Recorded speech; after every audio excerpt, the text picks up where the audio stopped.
in this area. Just introduce. They just went live. Okay, good morning. I'm Susan Grayson.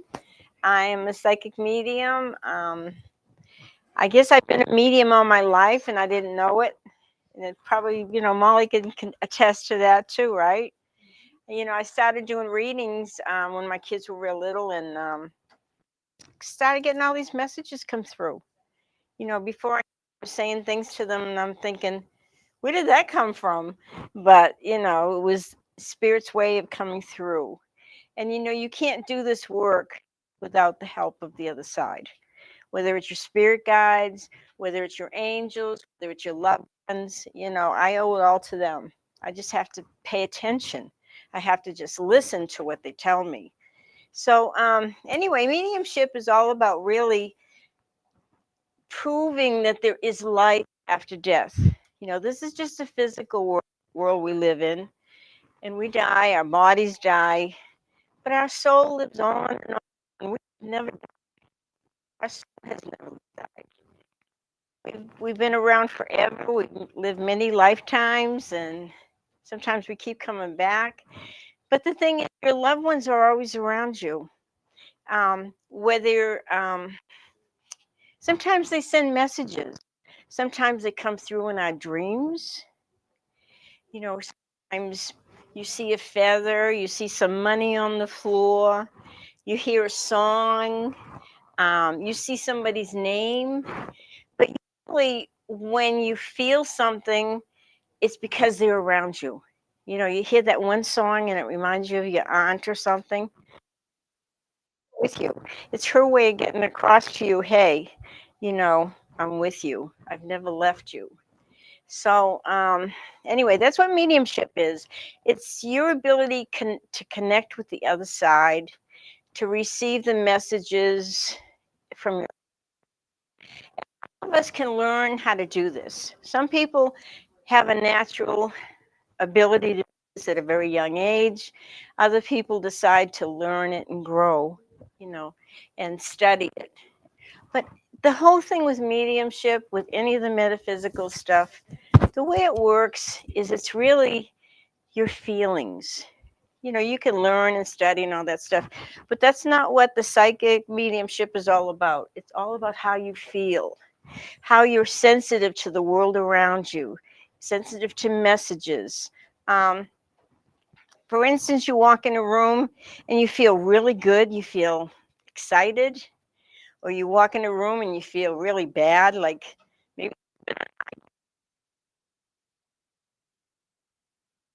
need to be sensitive, you will pick that up. And you'll also pick up when there's loved ones around you. So mediumship is important. It's important because all of us will pass one day and we want to be around our loved ones. We want to help them as much as we can. So I'm just going to kind of connect with the other side and see if I can give you guys a reading. Okay. Is that okay if I come to you? Okay. So what I do is I try to get myself in a space. The whole thing with mediumship, you can't use your ego. Your ego, you leave it out of there. You try to just work with your, the part of your brain that doesn't try to be so logical. Okay. So I say a little prayer to the other side.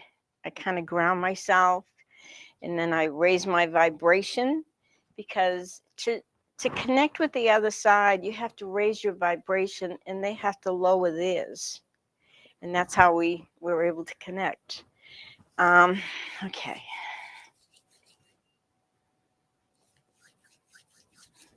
Okay, is it okay if I come to you?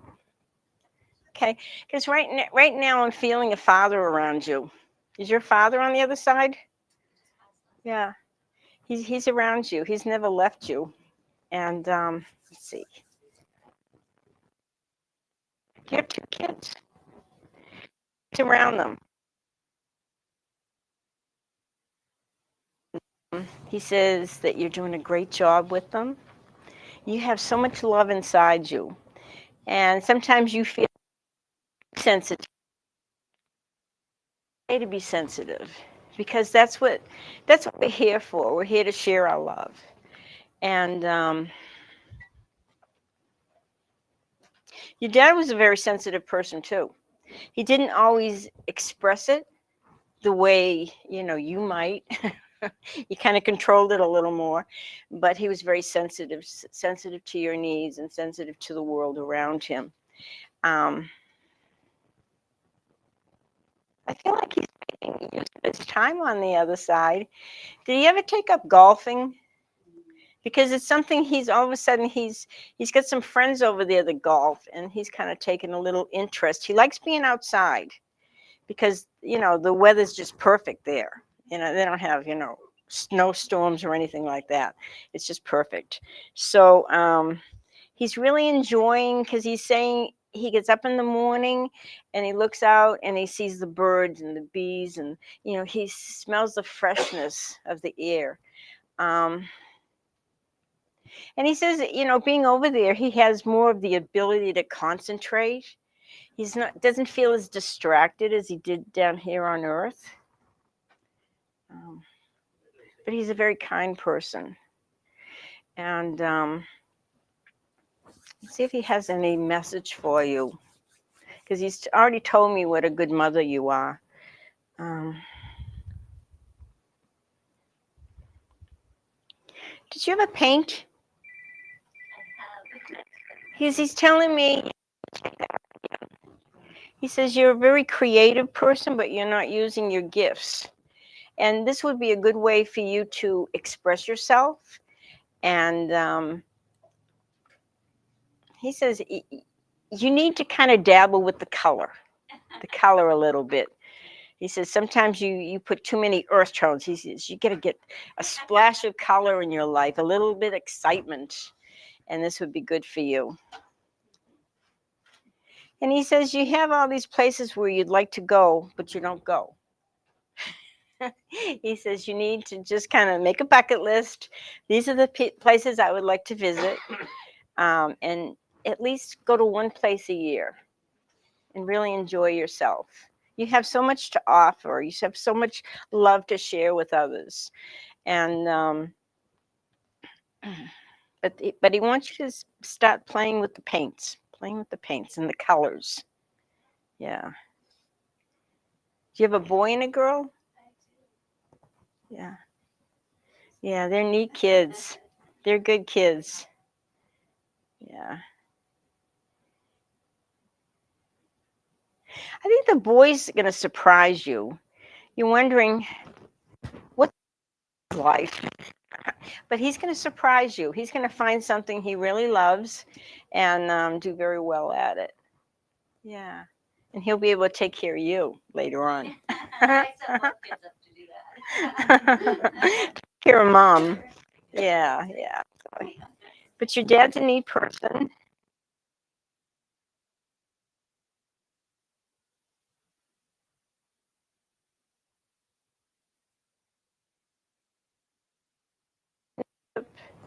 But he says he still honors her.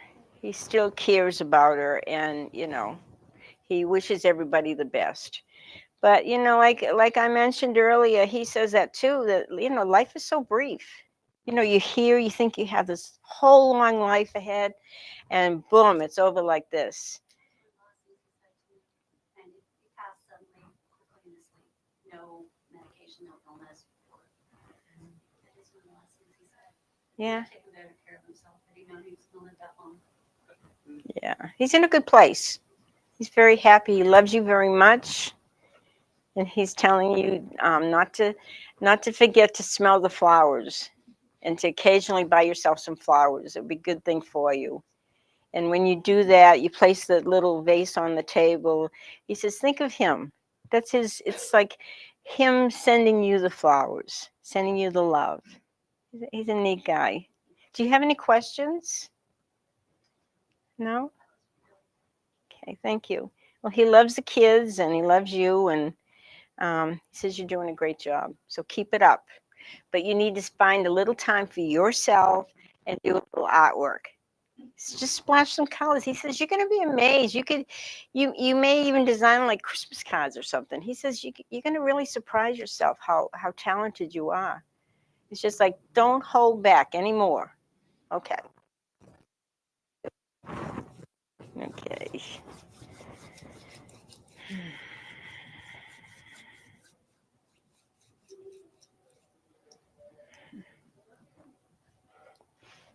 I feel your grandmother around you. Would this be your mother's mother? Both of them. Okay. Did you have more of a special attachment to your mother's mother? Never met her. You never met her. My middle name is after her, but I've never met her. She died before I was born. She's been around you though since I get goosebumps. She's been around you since day one though. You have never met her, but you would see her as a baby. When you were a baby in your crib, she'd come and visit you. So yeah, she's got a special affinity to you. Yeah. She's actually saying you're a lot like her. Like her. The personalities are the same. Yeah. But her message to you is like be a little kinder to yourself.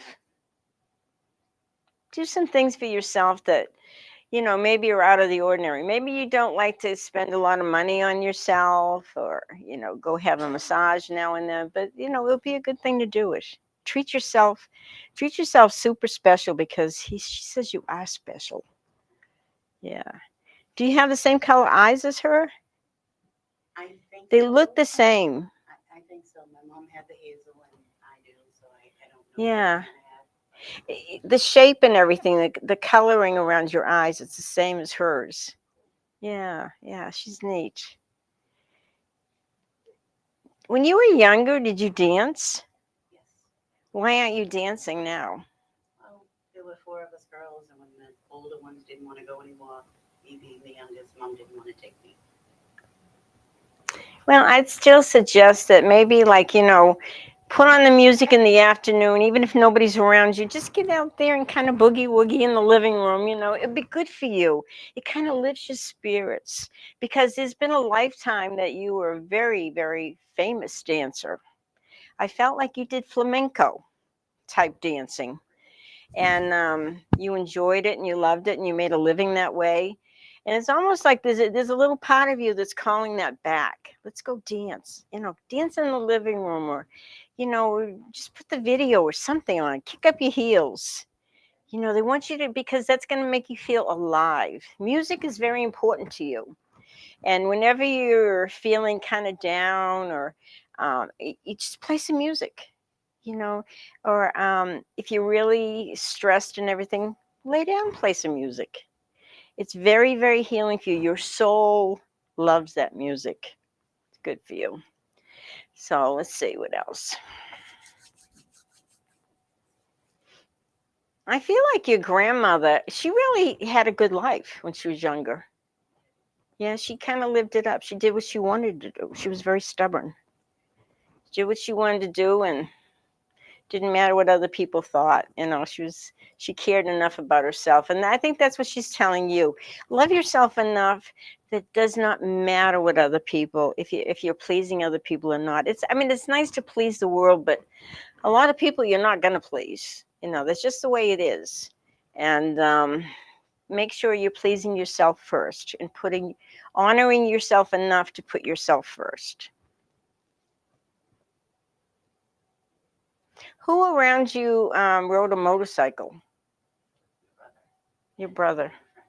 Well, several people, but Is he passed? a friend just passed, but no, my brother's A friend of his just passed? a friend of mine that passed on a motorcycle accident. Okay, okay, okay. But my brother's still here. He's So- had accidents, but he's still. So this is your friend that passed riding a motorcycle? Was it a male? That's the way he wanted to go. He liked to be a little on the wild side. He was not the type that would sit in the hospital for days and finally pass. No, he wanted the excitement behind it. He wanted to be remembered by being a very loud, outrageous person. Okay, this was his nature, and he loved that bike, so it went with him. Yeah, but it was his time to pass, and if he hadn't had passed, he would have been he had a lot of broken bones and everything. Really been really messed up. Probably be a vegetable. So he's happy on the other side. He says that's what he chose, and that's what he did. He did it his way, so he's very happy. That was a teacher. Maybe she didn't teach in a regular, conventional public school or something, but she liked to teach. So I think this is somebody you grew up with, you were close to in high school, and you kind of went your own way. Because it's a female. Yeah. I do have several teachers in my life. Yeah. But it's hard to keep track of everybody. Yeah. Yeah. Well, anyway, she's just saying you were a good friend, and she's okay. I feel like she had some breast cancer, and that's how she passed. So you might be able to find out who that was. Yeah. Hmm.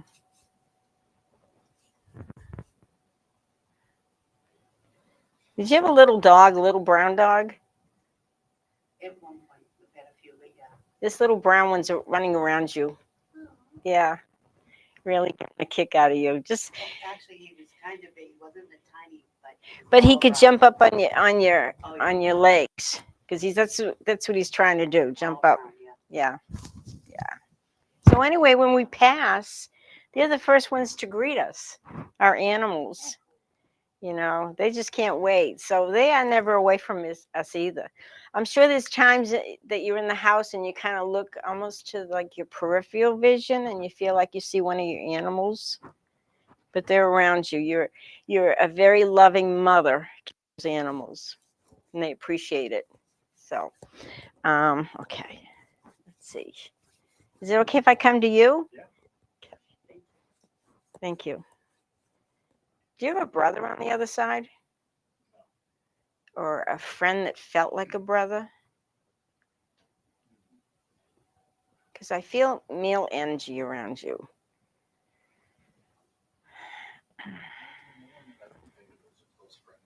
Okay. And were you in the military?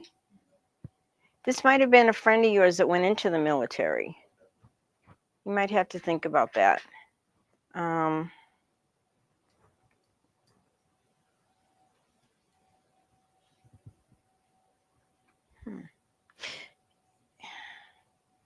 He went into the military, but he had all these plans when he was getting out. He was going to open a store.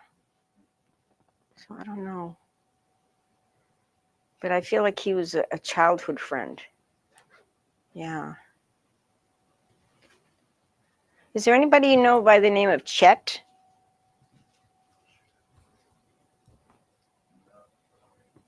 Okay. Well, we're batting zero here. All right, so let me see.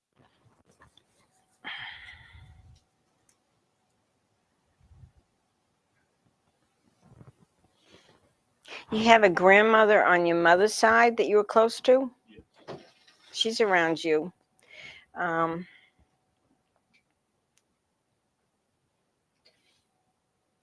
She's always giving you hugs, because even now, she's behind you and giving you a big hug. She's just a real hugger.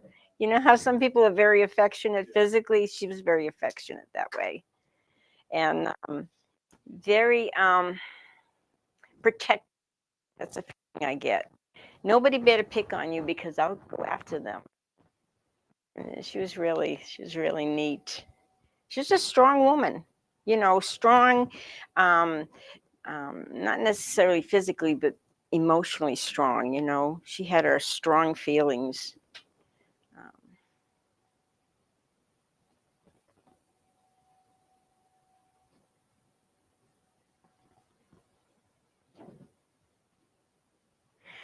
She wanted the best for you. Did you go to college? Yes. She's very proud of you for that, because she's telling me what a good mind you have. You have. Um, is there a different type of profession you're considering? Yeah, I'm right now. I've been working for 25 years in a job that. Because she's saying it's time for you to think of a change. Think of something, a different vocation that you could really. It wouldn't necessarily be, a big money maker, but it's something you could really get involved with and, look forward to going to every day. Because she says this last job is not fulfilling you. If anything, it's kind of eating you up physically and emotionally. So you're not as happy, and you're not treating yourself as well as you should be. Really, you know, she wants to see you stay here and make something of yourself where you're really happy. It doesn't matter how much money you make, but to find that satisfaction. And she really wants that for you, because she says the other one, you stay with it, but it's not going anywhere. It's not feeding your soul. We need to feed our soul. Okay. Because she says, you are so precious to her. I don't think you have any idea. You know how everybody has their favorite grandchild? Well, you were her favorite. Well, it's interesting because my grandfather, her husband, I was his favorite. Uh-huh. Well, so you're probably both of their favorites. Yeah. But he would tell my mom that. Yeah, that's Yeah. neat. Well, you're very, very loved. Do you ever work with your hands? Is something you like to build, or even as a child, maybe I mean, I've always liked to put stuff together. I just put like, together with my wife and oh ship them. wow, So I like, like doing stuff like that. because I see you as a kid, like wanting to put those little hot rods or whatever together. Yeah. I Wow. would build stuff myself and make that imaginary play area and stuff. Maybe you should, find a kit of something you want to put together, and even though it might take some time, but just the satisfaction that it will give you when it's done, you say, "Wow, I did that." Because your grandmother just loves you so much, and if she could have stayed alive forever, it would have been because of you. Really? Well, She she died at 99 and 3 months. We thought she was going to die. That's awesome. Well, she just says, remember, you are so much more than you think you are. You're just, you're the apple of her eye. Okay, so remember that. And as you go forward every day, start thinking of something. This is a new year, new beginning. So think of something that you want to do that may be a little different, that may be more gratifying, that, you can. It's so important to get up every morning and looking forward to doing something that you love. I mean, I've had all kinds of jobs and everything, teaching and everything, but what I love the metaphysical world. I love that connection to the other side. I mean, they're awesome, and they're always there to help you. Whenever you have a question, um, just ask for help. Just ask your angels. They are there for you, and they will help you. But you have to ask. You could ask them verbally, you could ask them mentally, telepathically, but they hear you, and they will always help you. Some things, are not meant for them to take care of. Something, particularly if there's some spiritual learning on your side, but they're always there with you. But the trick is you have to ask. Best for our higher spiritual learning that they don't intervene. But most things, little things like if you have a child and you're worried about them, maybe they're going in the wrong direction or something, then what you do is you say, okay, angels, I want you to surround my son, my daughter, whatever, with love and light, and please protect them, because they can do more. They can perform miracles that we can't. So just remember that, because she loves you very much, and know she is always with you. Okay? Thank you for letting me come to you. Okay. I don't know if I can walk around with this. I don't think so, but anyway, okay. I have to get closer. So, How are you doing? Okay. Good, good. Let's see.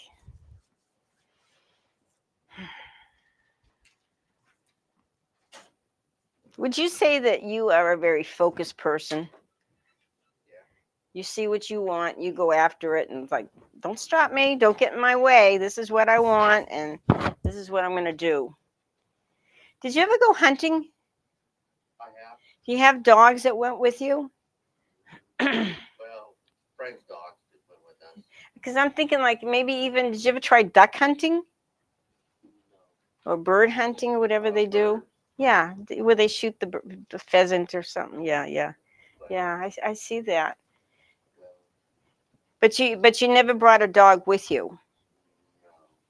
Had you ever thought about getting a dog? You know, like a pointer dog? No. No? Okay. All right. Anyway, because it's telling me that you like sports, you know, certain sports. You like to be outside and um, be out in the fresh air and see the birds and, you know, listen to all the crickets and all that stuff. Yeah. So, is your mother on the other side? Yes. I feel like your mother's around you. Um, she said, you know, you were the one person in the family that she could always depend on. She always knew that you were there. I got goosebumps. She always knew that you were there for her. And she said whenever she had an issue, something come up, she knew she could talk to you. You would listen to her, that you wouldn't criticize.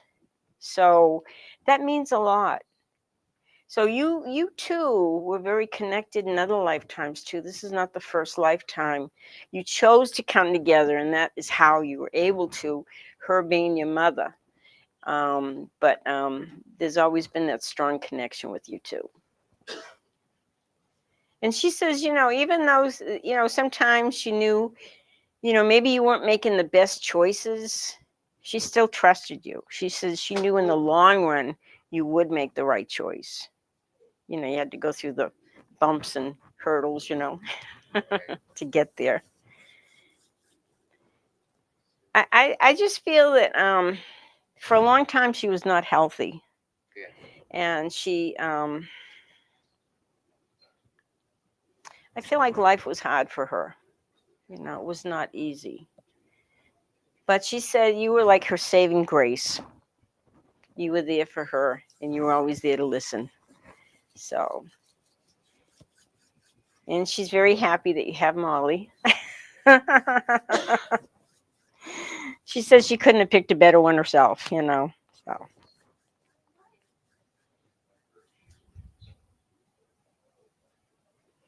just make sure the two of you are doing a lot together. I feel like you do, you know. I've seen you at the casino and stuff.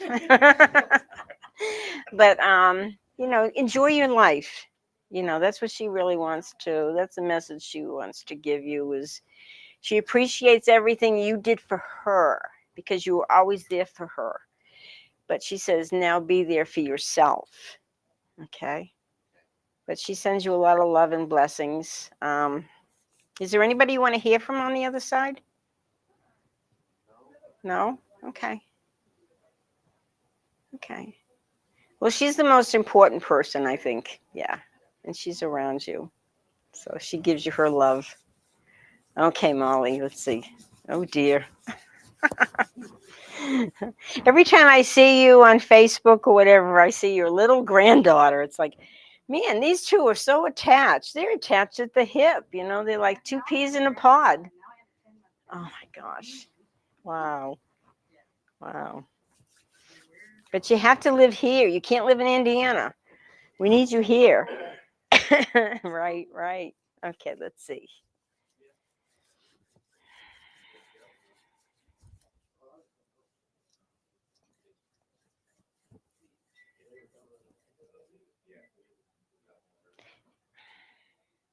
Did you have a miscarriage? Is it a boy? I feel like it's a little boy. Yeah, my feelings about these. Mhm. Well, that little, because I see a little boy around you. A lot of love there. you know, doesn't matter how it happened. That's the way it was supposed to be. And he is around you. And of course, he'll be the first one to welcome you on the other side. Let's see. Are you thinking of writing a book? Yeah, you need to do that. I think it'd be very good. You have, when you channel from the to the other side, you have certain ways you see these angels, not how they're necessarily depicted or illustrated in books. You have your own way of seeing them, different coloring and everything. That's kind of interesting. Um,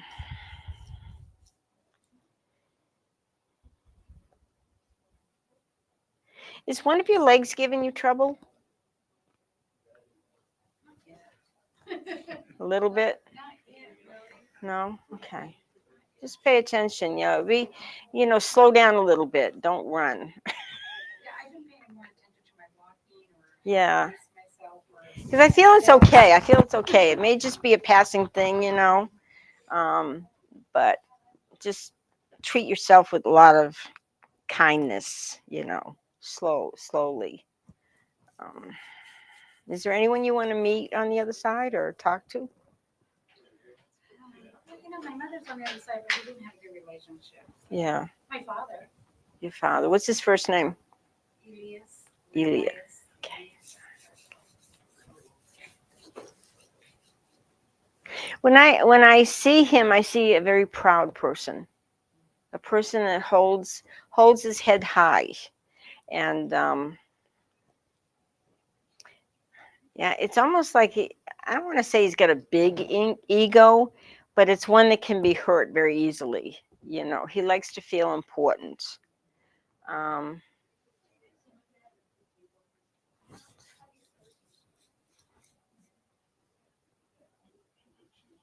he liked music too. He liked to listen to, especially the mariachis and stuff like that. Yeah. He liked the way they dress. He liked the way the music sounded. So that's cool. Yeah. Yeah, the message I get, about your legs and everything, it's not a bad thing. I mean, it's not really bad. It's just that they're telling me to slow down a little, that you need to slow down a little bit. You need to kind of pamper yourself more and just take a little more time for yourself. Don't always be in such a rush. Yeah, yeah.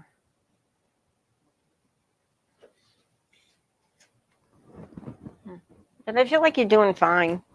But write your book and make sure, if you get somebody to illustrate the different people that you channel, make sure they look just like you say, not like all these other books. Yeah. Yeah.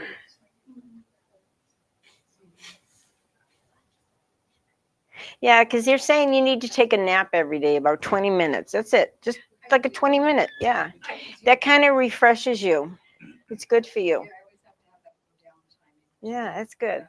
It's good. Yeah. And I just told my husband this morning, I says, I'm so tired of rushing. Especially catching the planes and then the delays and everything. Yeah. Rushing to get here today. Yeah. Well, I'm glad you did. Thank you. Well, yeah. I hope that helped you a little bit. Okay. And can I come to you? What is your name? Mike. Okay, Mike. Okay, Mike. Okay, Mike.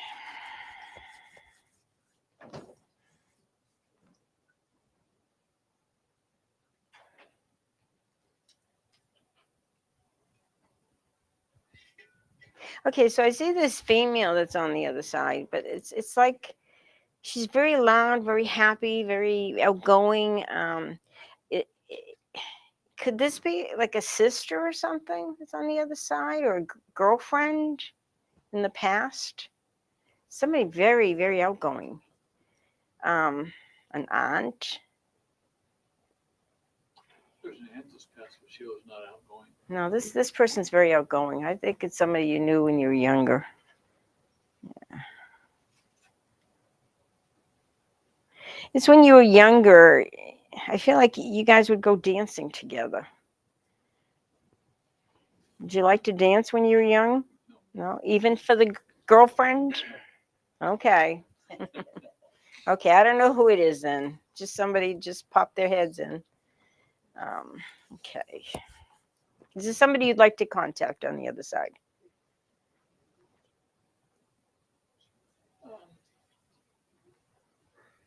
I've understood from another session that my mom was around, so either her or the aunt. Okay, so I'm getting somebody on the other side that was more into like healthcare, like a nurse or something like that, that worked with people. Can you recall anybody like that? I'm not doing very good with you. Sorry, That's okay. Your mom, what's your mom's name? Belois Lloyd? Val. Val? Okay.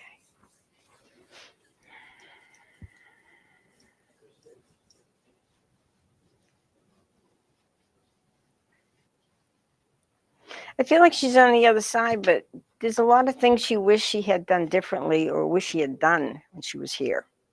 Okay. Because it's almost like, when people are not living their life, sometimes they have excuses. Like, oh, well, I didn't have the money to do that, or it was inconvenient at the time. So I feel like she wished she had done more when she was here.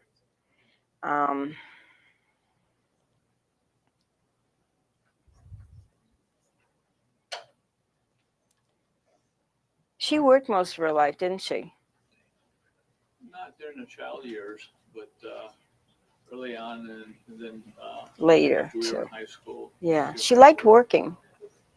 She liked working. She liked being around people, even though she may not have did a lot with them socially. She still liked the idea of having people around her where she worked.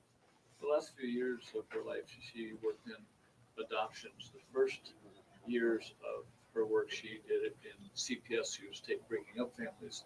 And the latter part, she was putting families together. That part she enjoyed. So that's it's almost like healthcare. You're caring for other people that can't care for themselves, especially in the foster. Because I feel I'm telling her that she needs to give herself some pats on the back and appreciate the good she did. Because I feel like she was never a real confident person, but that she needs to reward herself or feel happy about her accomplishments and the good things the good deeds she did for others. Yeah, she's a good person, but I feel like she always felt kind of alone. You know what I mean? Everything she did alone. She didn't get a lot of support. Was your dad not around? He was around. They had I don't know all the details, but they had a very, I think, conflicted relationship. Mm-hmm. There probably wasn't a lot of support back and forth. Yeah. They stayed together because that's what people do. Yeah. Yeah, I feel like she really felt alone most of her life. But she loves you very much. So I don't know if I gave you much of a reading, but she is a good person. She did a lot for other people. So, okay. Hi. Hi, What was your name? Gail. Gail. Hi, Gail. Okay.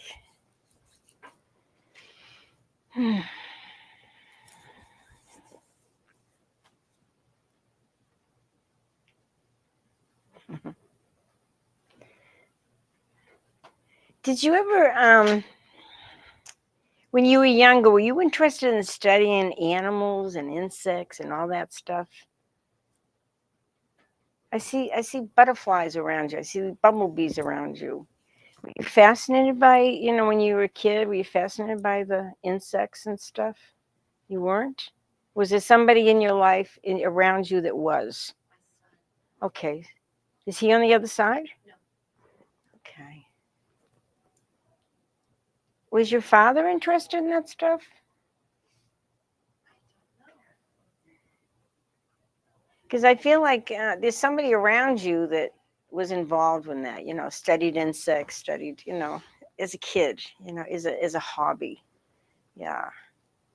And I feel like it might have been your father. This person has a real scientific mind. Maybe he didn't do much with it, but he should have, because he had a good mind for that stuff. Is he on the other side? Yeah. I think we're talking about him. Yeah. And your son's interest may be because of your dad, believe it or not, that may be, coming down through the genes or something.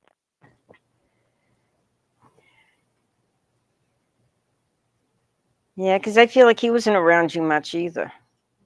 Absent father. Yeah. He was always too busy. You know what I mean? He always put his needs before anybody else. And I think he has some regrets about that. But he is telling me that he has been watching over you. So if you want to connect with him, he's there for you.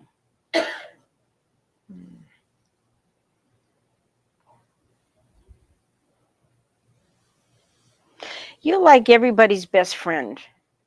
When you have a girlfriend, you're really a good girlfriend. You're really a good friend to that person. You'll go over and above and beyond for them. So, I mean, if you were my friend, I'd be so happy to say you're my friend, You're always there for others.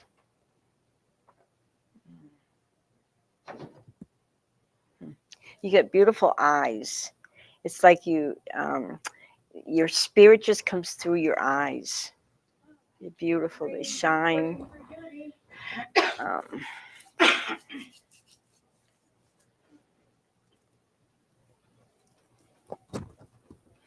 Did you ever teach?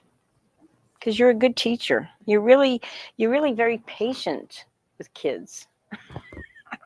You may not be patient with yourself, but you're patient teaching kids. So you're a good teacher. Yeah. And you're the type of person, you just really get upset if people are angry or shouting. You have to have a very nice, calm environment around you. It's very important. And do you ever write poetry? Not poetry. You may try it. I bet you'd be very good at it. Yeah. Writing is very good for you. Even if you decide, if you don't want to do poetry, you may write lyrics to music, songs. But that's, I see, because I see you with a pen and paper and really developing that, I do a lot of writing. Yeah, you're very good at writing. You're very good at teaching, very good at writing.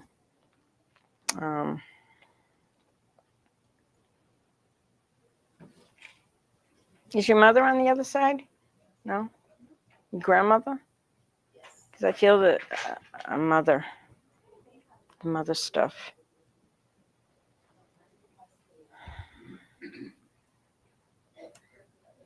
Do you like to cook I used to do or bake or something? Because I see you enjoying the kitchen, Yeah. Well, you may get back to that. Were you cooking or baking during the holidays? No, not really, but I did spend some time as a culinary arts teacher. I can see that. I can see that. You're very good at it. Whatever you decide to do, if it's something you're involved with and it gets your attention, you're very good because you can really focus. You have good ability to focus. So, yeah. Was your grandmother kind of quiet? Both of my parents were kind of estranged Uh-huh. from their parents, so I really don't Didn't get to know them very well. Yeah. I Yeah. would see my grandmother like once a year. Yeah. Yeah. Well, you've got loved ones over there. And like I said, there's a lot of people that considered you a good friend, even if you didn't know they were a good friend, Do they have any advice for me? Besides writing.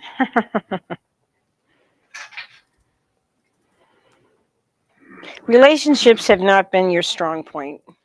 So, you may feel like you have to kind of travel alone in this lifetime, and that's okay because you are who you are, and you don't need anybody else to build you up or make you who you are. You know, you're doing great. Just always follow your passion and what makes you happy. Okay? Thank you. Okay, Roger. Roger, Roger. Your mother's always around you. She's always around you. Your favorite. Yeah, she loves you so much. Um, your son's getting a lot of help on the other side. He's getting the attention he needs. He's getting the love, the care. And I feel like he was never really confident in himself. So that's growing. He's getting exposed to all different things, and he really enjoys being outside in nature. But he's healing a lot. He's going to be fine. He loves you very much. Yeah. So you get two people that love you very much on the other side. I feel like your dad did too. Yeah. You got people that love you. It just says you just need to love yourself enough to be happy. And I couldn't think of anybody else. Anna's a doll. She's a good person. She cares about you. Okay, Anna. Even though your father left when you were young, he's always watched you. He's proud of you. He's really proud of the fact that you got a good education and that you are teaching others. And that's important too. Yeah. Um,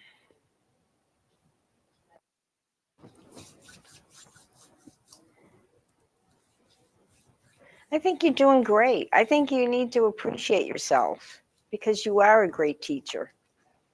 Okay? Beautiful. Okay. So, God, Felicia.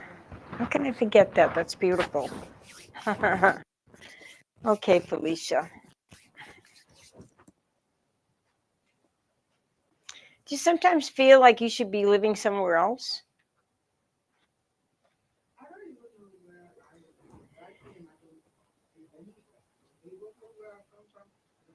Yeah. You kind of feel like a fish out of water sometimes. It's okay, it's just, is your mother on the other side? Because I feel her around you, yeah. Yeah, she's a very proud woman, very proud. Um, what's your first name? Felicia too? What's your mom?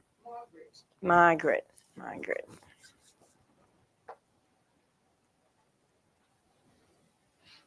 Did you grow up where they had a lot of pineapple? Because I'm seeing pineapple. Where are you from?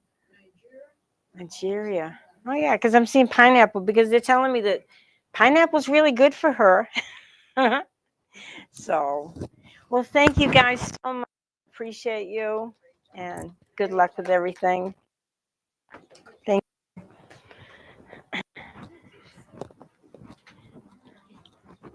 Okay. And we're gonna undo. It's okay.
It's the reason we wear pants.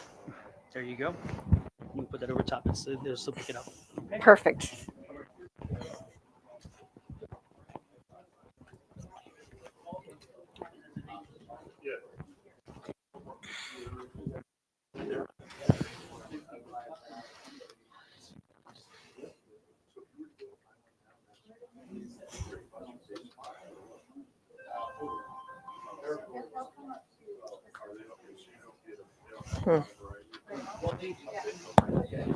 Okay, does this let me?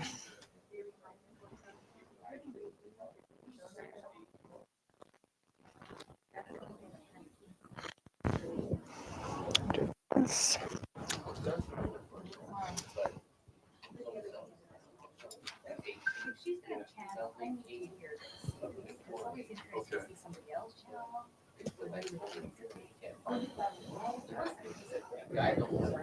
Yeah. But For example, we had a neighbor in Sunset, so where we live in our park, he just.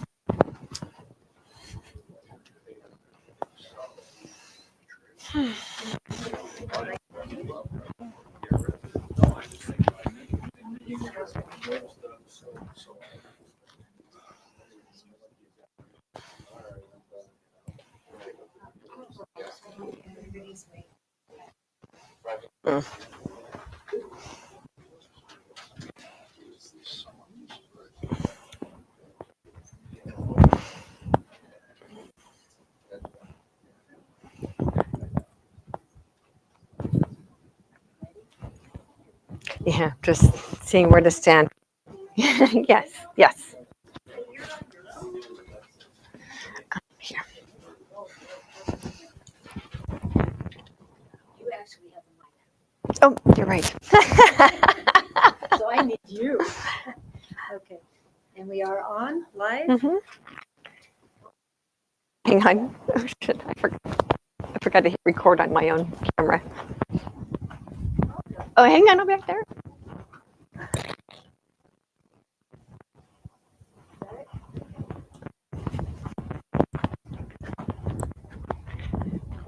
So for the speaker, we have Victoria Reynolds. She is recently moved.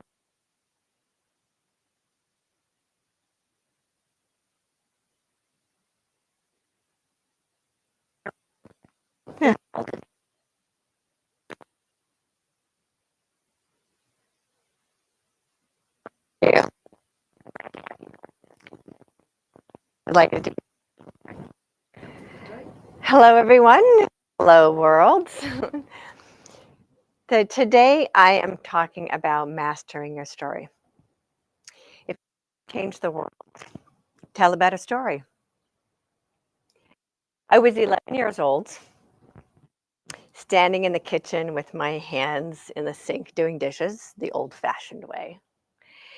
My dad is in the doorway with a friend of his, and his friend said to my dad, "I like this one. She's a good worker. Can you save her for me?" My dad turns to his friend and said, pats his friend on the back and says, "Yes, brother, I think that can be arranged." I'm standing with my hands in the sink shaking. My dad just gave me away to a stinky old man. And I knew he could do it because he had done it a few months earlier with my oldest sister, gave her away to the next door neighbor. That was to be my destiny. Now, I'm going to move you forward to about 3 months ago. The beginning of August, I had just sold my home. My kids are now both off to college. I didn't marry the stinky old man. And I'm in the LAX airport. I'm jumping on a plane to London, England. I'd just been invited to speak at an event in Glastonbury. I'm going through security, and I get the, "Lynn, madam, would you come over here?" And I get the whole pat down. Right. Now, what's funny about this is that every time I fly, I get the pat down. It is so common that I'm just laughing as she's patting me down because it happens. Doesn't matter what I wear. It doesn't matter who I'm with my kids, my then husband. I call him my husband. And we're traveling together. I get the pat down. I get that this is a random, I get pulled out of the line as a random person. The buzzer goes off for some crazy reason. Doesn't matter what it is. So for me, it's hysterical. Since leaving home in August, since selling my home in August, I have been on 17 flights and stayed in 31 different hotels. I have become a nomad. This was not anything like the story I imagined when I was a child. Talk about extremes. We get to master our story. We get to change how we tell our story. We get to look at all of our life and reframe how it actually serves us. As painful and dark as your story might be, you get to rewrite your story as a heroic story. Now, beautiful Kristen over here took my class and she knows what I'm talking about. I have people in tears taking my class because I teach them how to rewrite their story in a way that is actually serves them. Your story exists for a reason. It exists for you to learn and then teach from. So I'm actually working on a new story formula right now. Actually, I got the guide about 10 years ago that I would at some point be making movies. I started doing that at the beginning of this year. I'm working on 2 film projects right now. And I got the guidance to create a new storyline. It's called The Master's Journey. It's beyond the hero and heroine journey. So there are a lot of us who are now here recognizing that we came here to be masters of the human experience. And from our own mastery, from our own story mastery, we tell our story differently, and that inspires other people to change their story. And when we do that, we move out of victimization, we move out of disempowerment, we move out of blame and againstness, we move out of anger and resentment, because we understand the story exists as dark and painful as it was. And let me tell you, my childhood was not beautiful. I grew up in a polygamous fundamentalist cult in Montana. That man my father was giving me to already had one wife.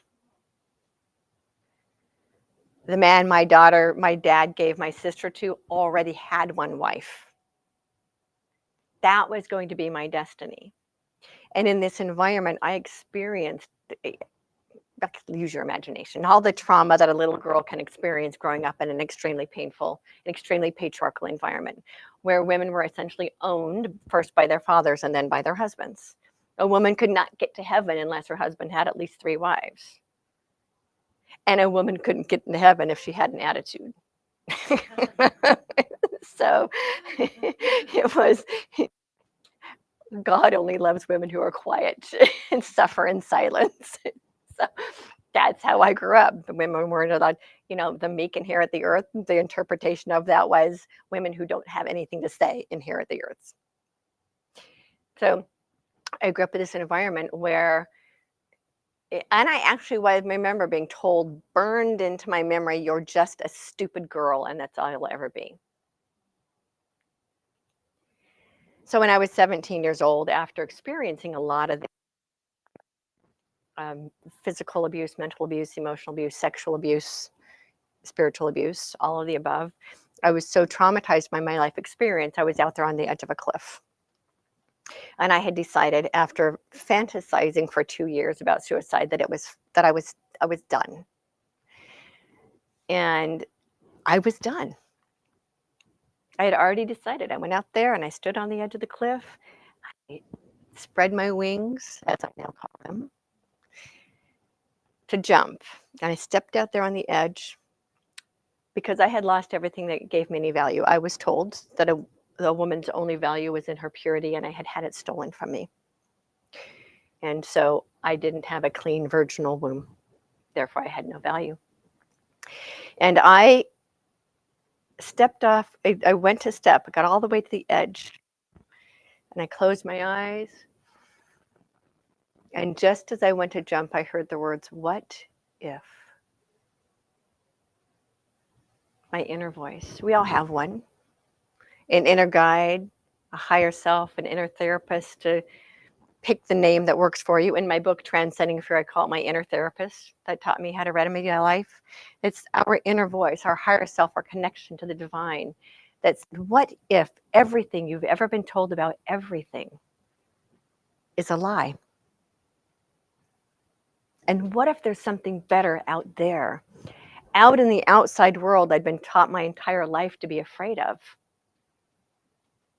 The devil would get me if I went into the outside world, all the bad people, and everyone who wasn't of our, seriously, our religion was like 800 people. But all of the other billions of people on the planet worked for the devil and they would get me. Right? And so I was terrified of going out into the outside world, but my inner voice told me there's something better out there for you. And I knew I couldn't continue living the life that I grew up in. It was an insult to my soul to grow up in that environment. Now, the thing to understand is that every person has their own role. That community is perfect for some people because their soul chose to put them in an environment, and there's something that happens in their environment that their soul put them there for a reason. The lessons to learn, the experiences to have. Their religion actually works great for some people. For me, it didn't. So it's really important to understand when you're looking at your story and your path. My path is not yours. My story is not yours. So for us to insist someone else has to believe like we do is trying to put our path onto them. We're trying to project our suffering onto another person, our judgments onto another person, our perceptions onto another person, our experiences onto another person. They have their path, and they have their purpose, and they have their story, and they have their reason that they came here to experience whatever it is they're experiencing. And that's all okay. That religion didn't work for me because it's not part of my path. Well, obviously it is. As a soul, I put myself in that experience so I could learn the lessons I needed to learn so I could teach what it is that I'm here to teach. Had I not had those experiences, I wouldn't be here in front of you being able to teach this to you. This is one way we learn to love our story. We learn to take a look at the story, as dark and humiliating and painful as it might be, and transmute it into something beautiful. We all get to write our own heroic story. You take that story and you apply the elements of a heroic journey to it, and then you can see, oh, that's why I experienced that. And when you start to learn to recognize that you were given a story for a really powerful reason, then you actually start to learn to love your story. And you learn how easy it is to forgive the people in your life who perpetrated the suffering onto you because they played a role in your story. It actually didn't have anything to do with you. It was them playing their role. Them projecting their beliefs, their suffering, their expectations, their path onto you. And you can actually stop and look and say, wow, I can see how this experience actually did serve my good. Remember, the universe is always serving us. Always serving us. It is always serving our highest and greatest good in alignment with the will of our soul. We have to be able to look at our story from soul's perspective, from our higher perspective.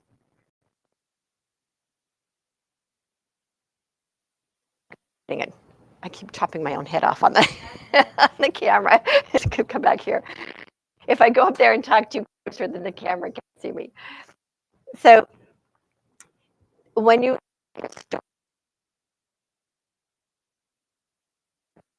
can ask yourself the same questions So when someone is in a suffering and situation, oh, why is this happening to me? You can stop. I wonder why this is happening to me. Same question, completely different action. You can go into an experience with anger and resentment and blame and judgment and hatred and all those fear-based reactions. All of those are based in fear. Or you can look at an experience, loving perspective of, I wonder why this is happening. What are the lessons I need to learn here? What is spirit trying to teach me? What is my soul trying to get my attention here? How is this for my benefit? Because everything ultimately is for you. God, love, the universe, the divine, whatever you want to label that is, the love that is all things, all the same. Hate. God does not judge you. It is pure up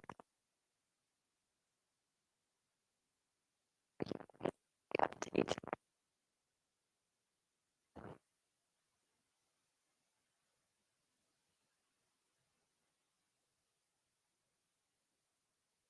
When we're talking about our story, how can we reframe our story as a hero's story, as a master's journey?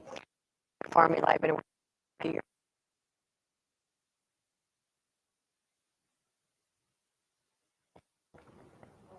and I'm in the process of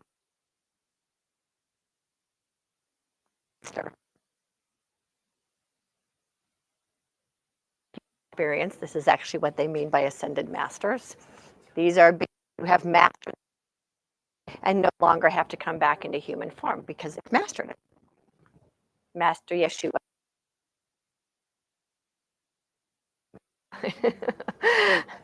To if you're the panda shows.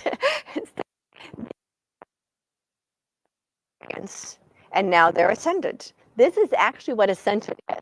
So we're in this ascension right now. I don't know if how many of you are aware of the fact that we are actually in the ascension right now.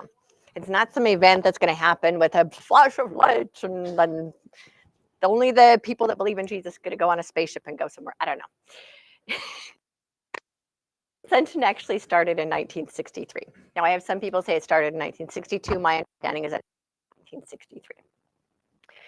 It is a process rather than an event. Back at what's happened since 1963, that came back to the planet in full force. That's also when the dark side of the contrast went on defense. So if it looks like we're in this really dark time right now, it's because the dark side is doing everything it can to retain control, yet in the presence of love, it cannot. It is leaving the planet. And so the more of us that to be true, discover that ascension process within ourselves. I call it the transcendence process, but it's still ascension. You mastering the human experience and you are becoming an ascended master. In this lifetime, the masses of humanity have the opportunity to master and ascend beyond the human experience. And so it's important that we take a look at ourselves and analyze them, dissect them, if you will. Take a look at all of it. Take every painful story, put it up on the buffet. You have a buffet table in your kitchen. You take all the, a friend of mine says the best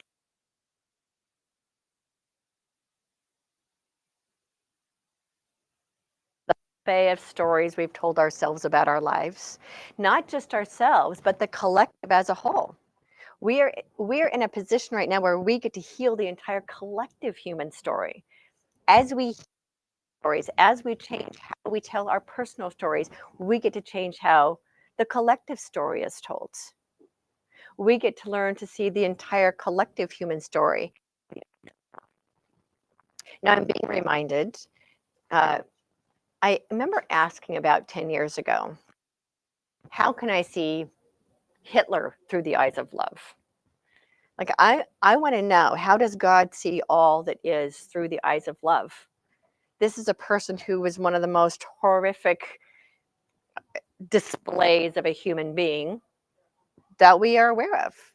How can we see someone who this through the eyes of love? Because remember that God is all that is, and God doesn't create junk, and all that is perfect as an expression of God. How then can someone like Hitler be an expression of God?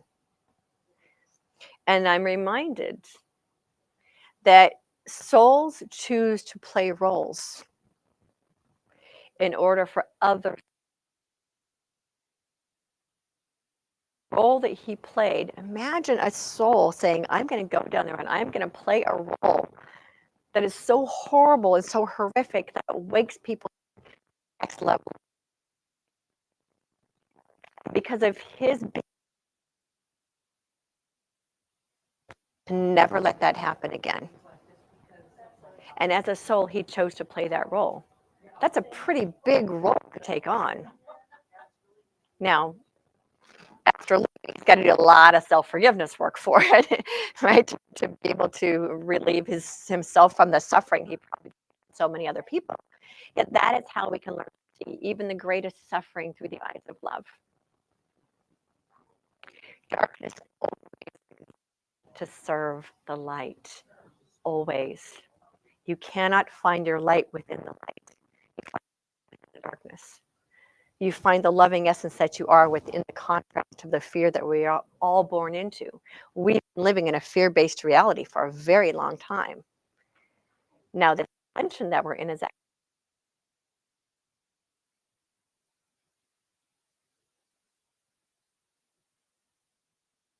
to love, rather than allowing the matrix of fear, because that's what we've been living in. The more of us who have loving essence within ourselves and commit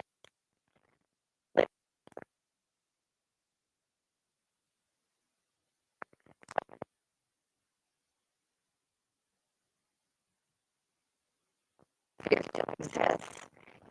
We have, and the reason we're here to master the human story, to first master our own story, is to teach other people how to rise above it. Now, you don't have to get on stage like me.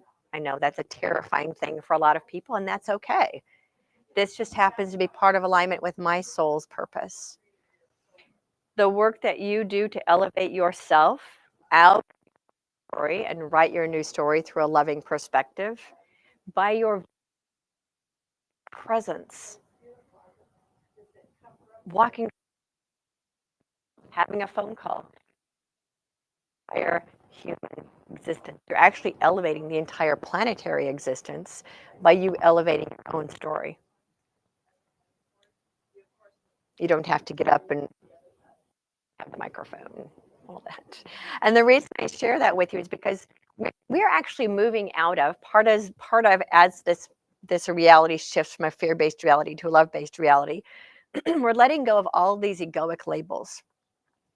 The egoic label of my spiritual guru, that's my teacher, or I own the blah blah blah business, or my label is da, da. That's all part of that old fear-based reality. So it's really important for all of you to recognize that even though I'm in the front of the room, the role I play isn't any more important than the role that you play. And a really great way to picture this is if you imagine a puzzle, a jigsaw puzzle. Each one of us are a piece of the jigsaw puzzle. And that puzzle isn't complete if we don't all play our part. So I'm just one little piece of the puzzle, but so are you and you and you and you and you and you and you. Equally important to this new puzzle emerging, this new reality we're creating. All of us play a vital role. And just because someone is sitting in the chair and someone is in the front doesn't make my role any more important. This is the role that I came here to play. And I came here to play this role to help you remember your role. to help you re-become who you were always meant to be, to help you rewrite your story as a hero instead of up to each and every one of you to be able to do that. And the more you, the easier, until you actually get to the point that says, huh, I wonder why that happened. Then you can. So 2020. Well, first I'll go back to 2008. After I did not, I left home. I ran away from home, technically. I didn't call it running away from home. I left home. And then a year later, from home, I said, no, I didn't run away from home. I left. Oh. Just decided I was done and I left. I didn't realize it was actually running away from home. It was just, I don't know, didn't make that correlation. So, no education. I dropped out of high school because of this sexual event that had happened to me. I carried me off like he did my older sister because every once in a while, the old friend. So I left. I jumped in the back seat of a car and got dropped. I could find a way to get to Salt Lake City. So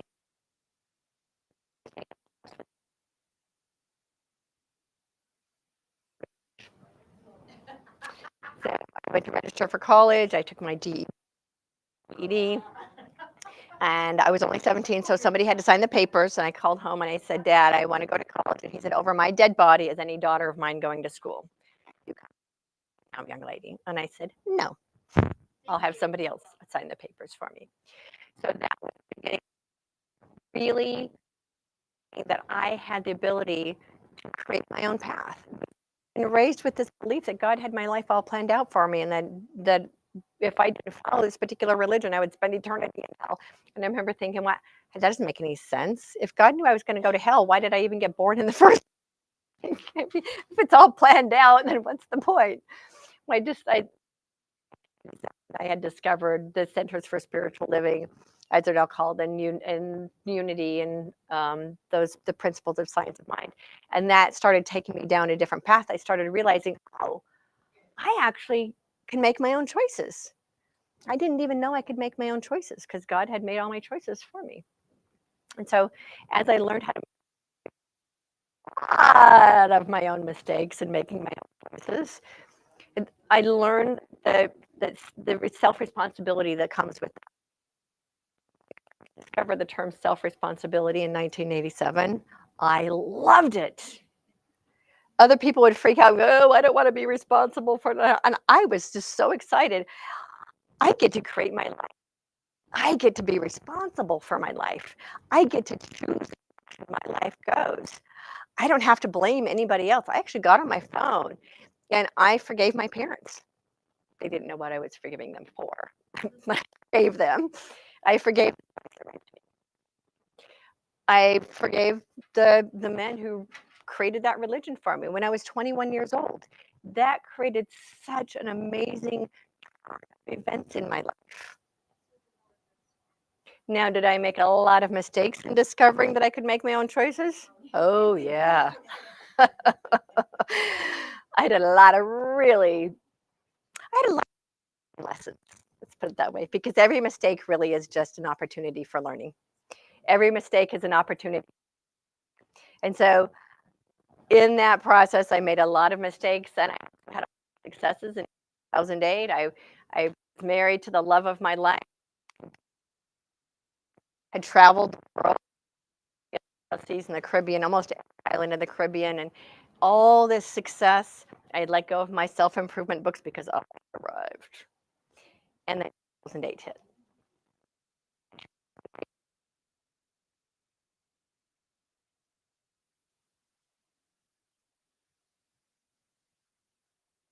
Diagnosed with learning disorders. Out there on the I had actually envisioned driving my car off a cliff because I thought my kids would be better off without me. And then my voice started talking to me again. Voice, as I call my, and teaching.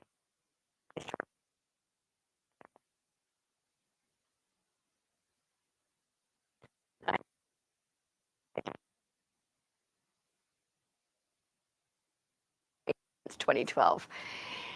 So in 2008, and my what I call my midlife awakening, there's always a catalyst that hits us like a 2x4 on the back of the head when spirit says it's time to wake up.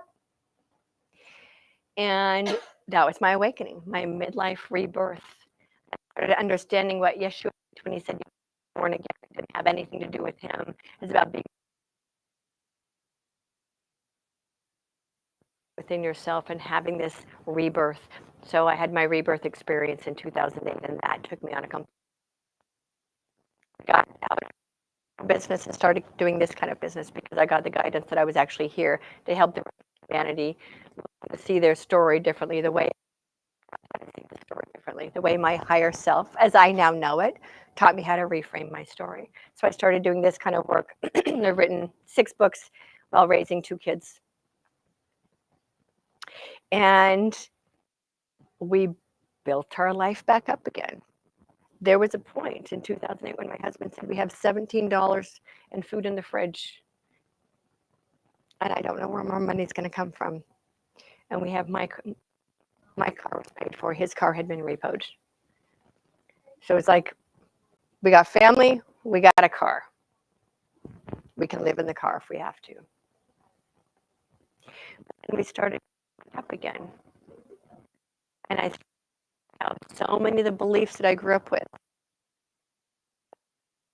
Car down. All these fear-based beliefs from my childhood that I had not remedied, I had not sorted through, had not gone into and reframed. So they were still unconsciously running my show. So there's a point when we hit about midlife when we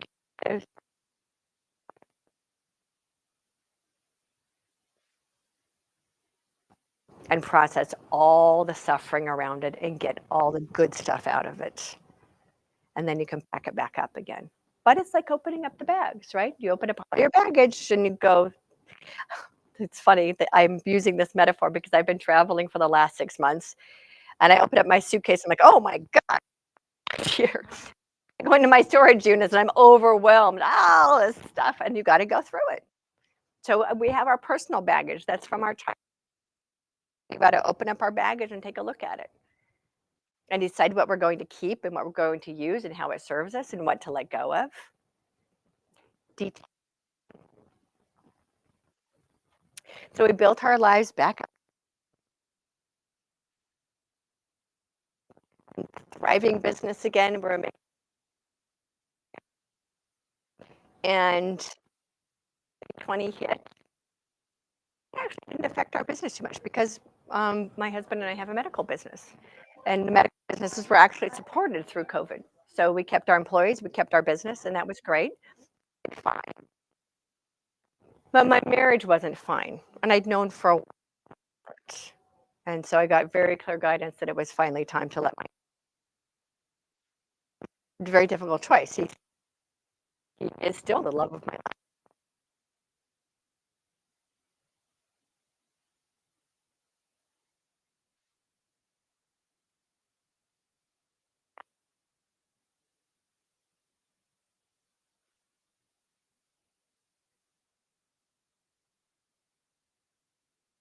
Sitting in my car thinking about suicide again.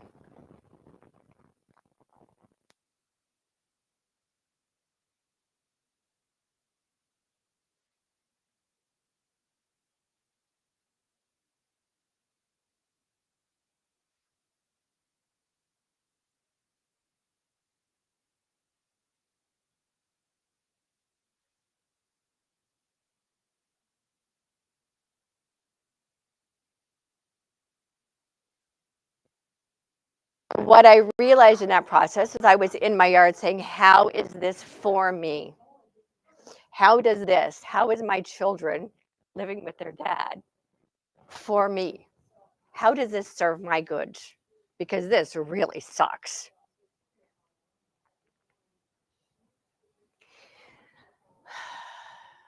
And that's when I got to understand, one, their higher selves. I have the ability to communicate with not just my higher self, but other people's higher selves. My children's higher selves said you need to set them free so they can become, because you've been over mothering them. He needs to learn how to be a father, because I had been doing over mothering them. It was like, no, I'll take care of it. He never really was involved with them because I took care of things, bringing home the present. And their higher self said to me, you do not own them. They are not your children. We chose you to be our mother because we knew you could. You are our guide, but you don't own us. You need to detach. And I finally understood as I was asking, how is this for me? How is this for me? And I remember hearing the word Buddha. And people say, well, Buddha said that suffering is desire. That is a misinterpretation. Suffering is not in desire. Desire is the heart. You send your desire up, which is fulfilled. That is not suffering.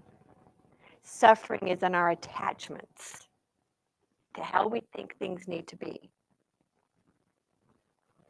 So when I detached how my path needed to be with my children, we actually reconnected. And I have a great relationship with my kids because I detached from how I thought things. I detached from their path, understanding they had.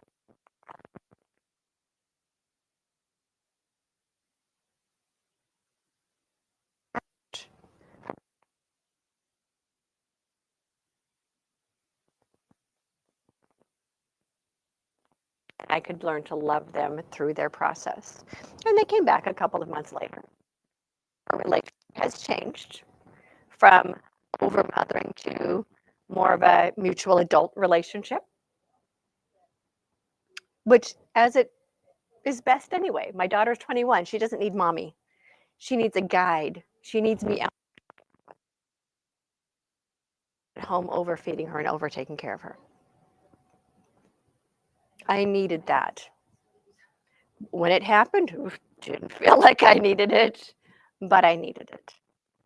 And as I stood in my house that Christmas and my kids were at their dad's house, everything out of the attic, my inner voice said, let it all go. And what I heard, now remember, we're moving from a fear-based world to a love-based world. We're not going to a different planet. We're just reframing the entire human experience so that this planet is a love-based planet. But the visual I got was, imagine you're getting on the world years ago. Take with you nothing. I probably did that at one lifetime because I literally was saying, I'd take nothing with me. My notebooks and my kids and my cats and everything else, I'd leave. That's when I detached and being a nomad as I've been wasn't difficult because I wasn't attached to any of it. It's just a story because it's just a story. I can change it. A story differently. Same story. It just changes a little bit depending on who the audience is. Because I set very clear intentions that the audience hears what it is that I need to teach. I actually don't ever know what I'm going to say. Not that I don't know it, but it comes out a little bit differently depending.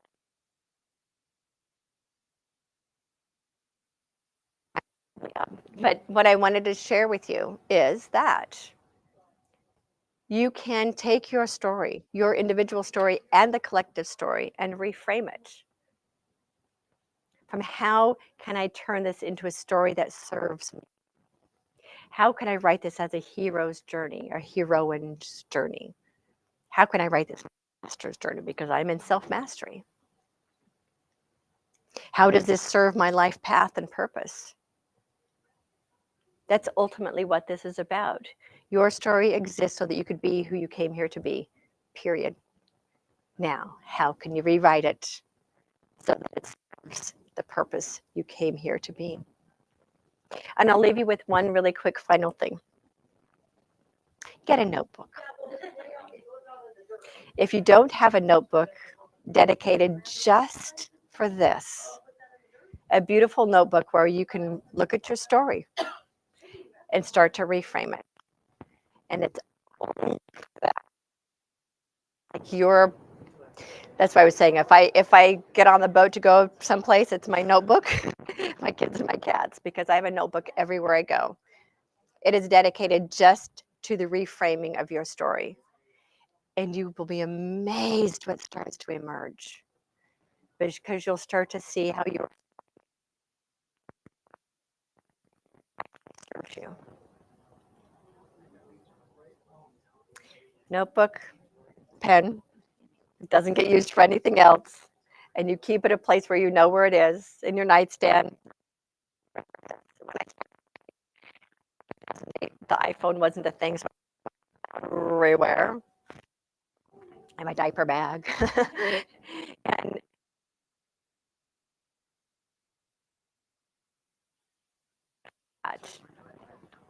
it's about you reframing your story so that you can see your heroine, the master of your. If nothing else, and start rewriting your story.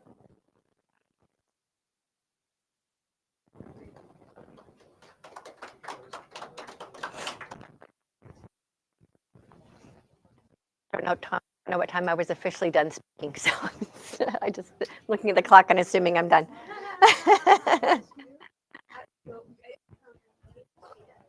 I didn't know what time I was done speaking, so I just We're good. We're good. okay. Didn't pay attention to the next speaker is, but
Thank you. Or you can put it in your pocket even. You can put it like onto the pocket. up. Yeah. And it's connected. And right now you're live, so be careful what you're saying. Make sure you don't Give away all say my anything you don't secrets. want to say.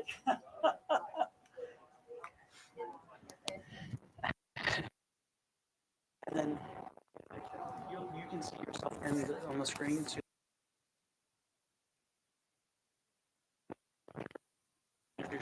it's up to you. Is it already 12:15? Is it Oh, I didn't even know. I'm sorry. That part.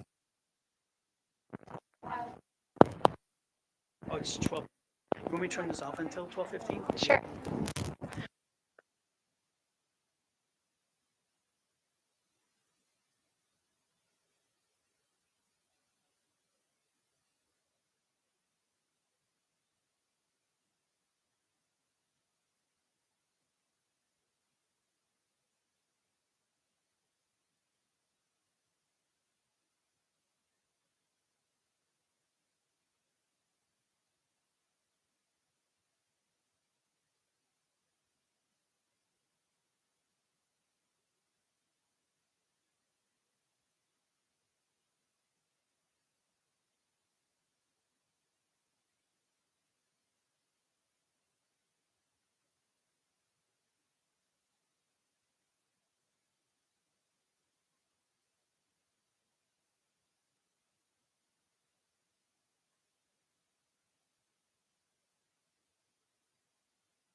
Okay.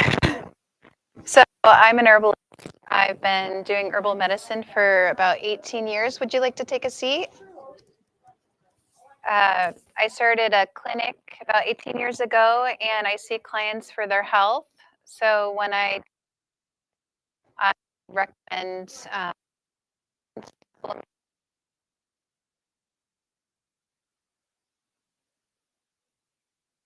and I've been doing that for 9 years professionally, and I also teach. So if somebody was interested in being an astrologer, I do that. Today, I was asked to speak on something.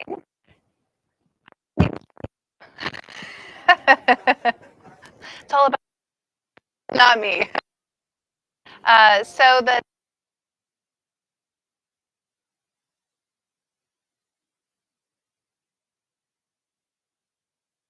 and what does the nervous system do?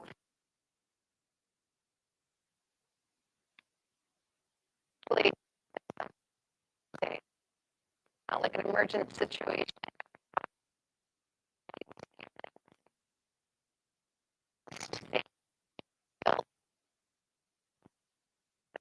And that's your nervous system. So that's going to help regulate balance while that's going on.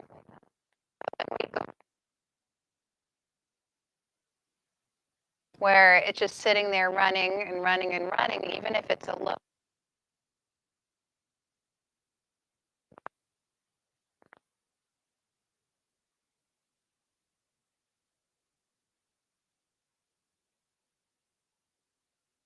Our nervous system will start to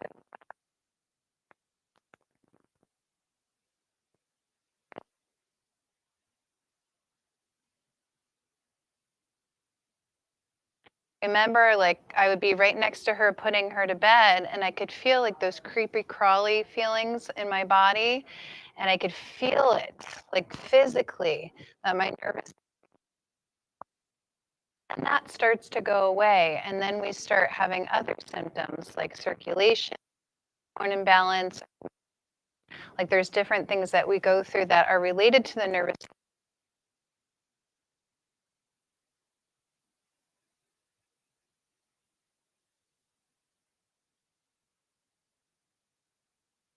And calming it down and helping. You notice when your nervous system balance, you may have more headaches. I don't know about you, but sometimes I get that twitch in my eye. That's, a little bit of the nervous system there. Any sort of tingling sensations, weakness in the muscles. Sometimes we get more cravings, mood swings. We get more overwhelmed or on edge more easily. So a lot of these things that we get, we don't even think of nervous system. We think this is like, well, hormones. Maybe I'm just, off there and I need to see my doctor. Relates all those things. And that's by working on the nervous system, we can help those symptoms. So in herbal medicine, they use plants that are called nervines. So nervines, hello. So I like that because it's so similar to nervous system. So nervines are plants that are meant to help balance and restore the body and help our body go back to that restful place. So, you know, we're going for a lot of us. So if we can, and like meditation, nature, eating right, getting in time.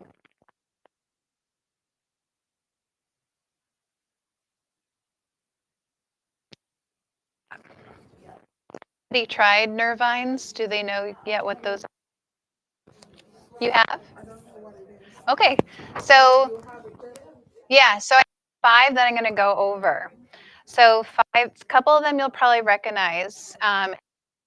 Won't, but I use them a lot, so that's why I picked those.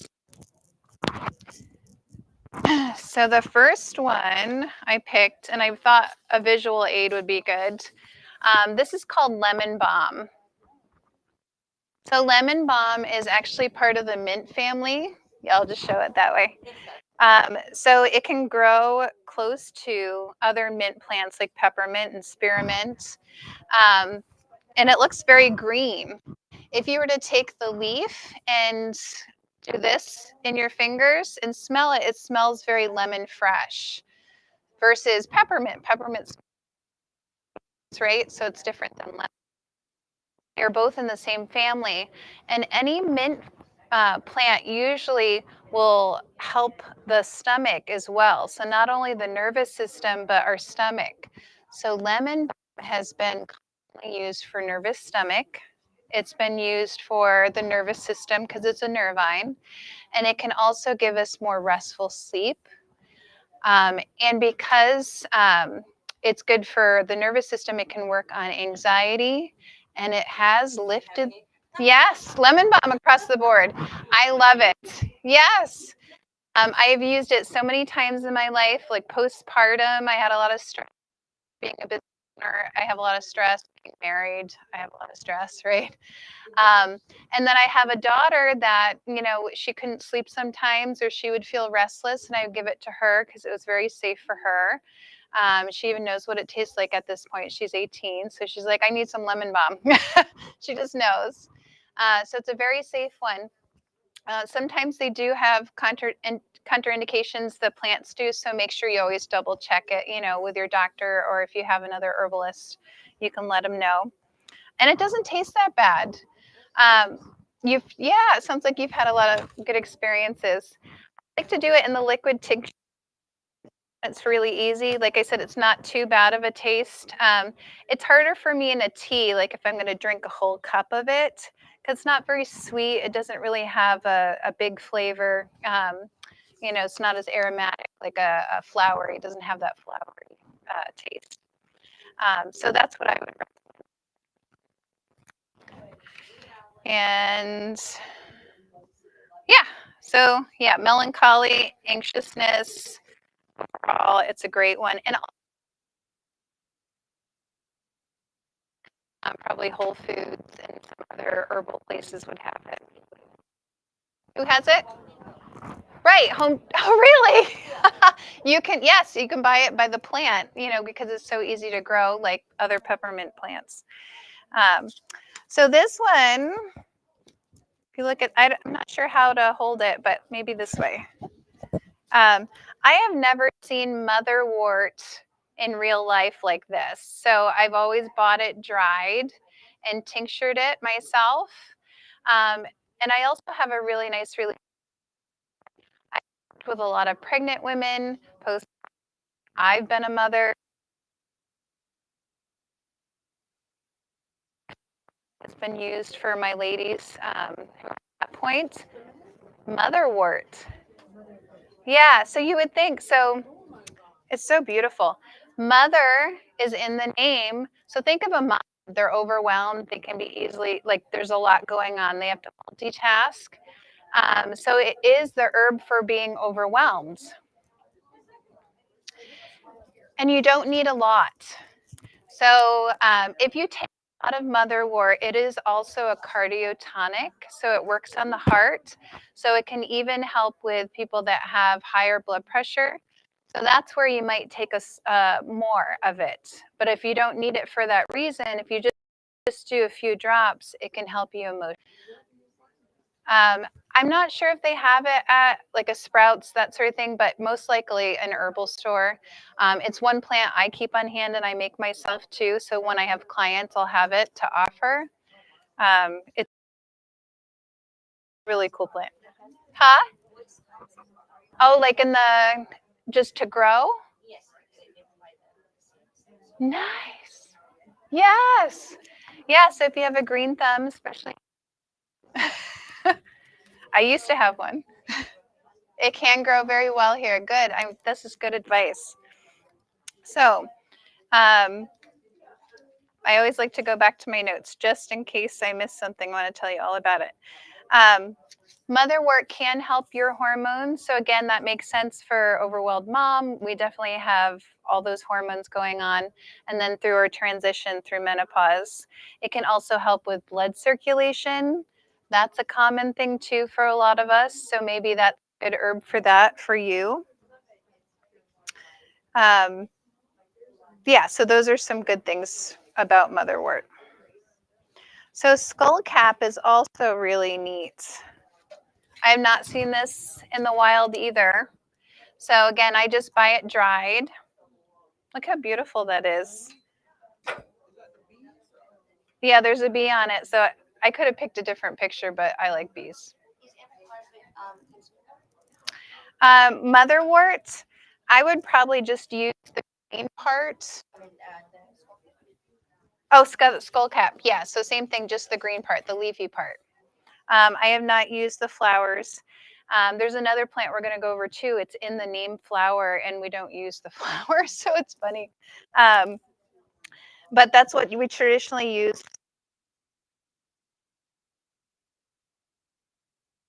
Get this fresh, and you tincture it, or you use it right away. It's actually more effective. So skullcap can help relax your muscles and help with tension.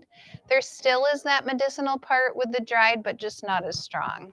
So I like to order mine from a company that does the fresh because I don't grow this myself. But when you get it in the dried, you can still use it and still be helpful. Skullcap, think of the name again, it's skull, right? So it's also used for the mind. It can help that mental restlessness, the worry. Some people who have ADHD have helped. It's been helpful for focus. That's a big reason. That's a big reason I would use this one personally. So especially when it's for that and specific for the mind, so it can help the nervous system. What other things would I use it for? Those are the main things, relaxing the muscles, the mind. So let me look. Did I miss anything? And I would consider a brain food too. There are some plants that are more for the mind, especially the green ones that can help nourish the mind. So if that's something you're working on as well, I know later in life, we want to have that support for our brain health. Okay, so this one, who knows what this is? Yeah, it's one of the most common nervines. Yeah. So I picked this one because it's easier to find, and a lot of us have used it already in tea. So that's one of the best ways to take chamomile is in a tea. It tastes pleasant. It's water soluble, so you don't need to make it into a tincture.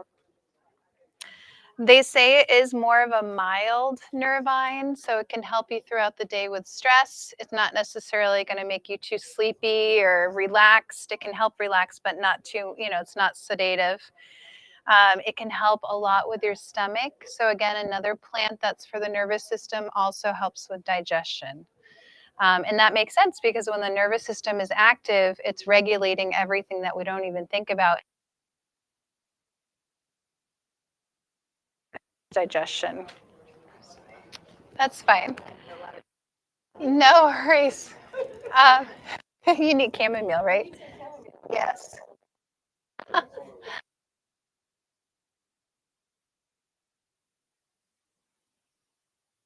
or the ragweed families. So you would probably, hopefully by now, know if you're allergic to that. But across the board, most people aren't. So this is a good one to try. Can be more safe. Yeah, okay. And it's one of my favorite. Grew this for a few years where I live. It's very, yeah, it's very easy to grow in Arizona. It's called passion flower. To me, it looks a little bit more like an alien, like it could be from outer space, right?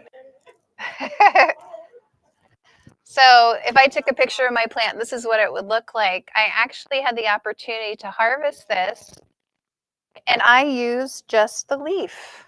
So you don't use the flower. So you can dry this leaf out and then tincture it, or you can make it into a tea right away if you want. It's very green.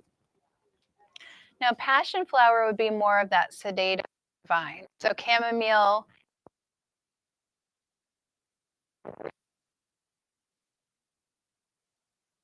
you do suffer from, you wouldn't necessarily want to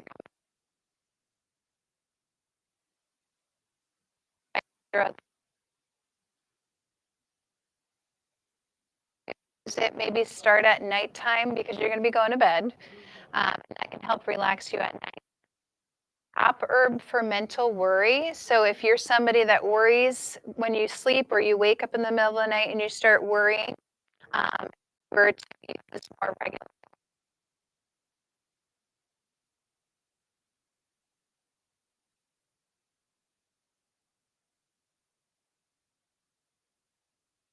Relaxing.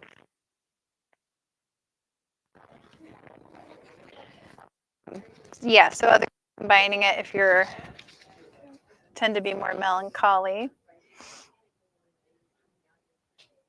Yeah. So in general, just thinking about the, if you tend to be in fight or flight, or you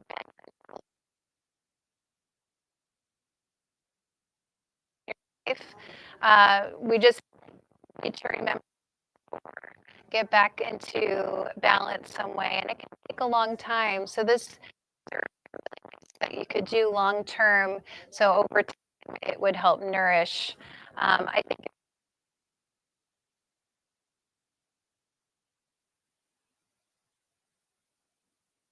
our candle.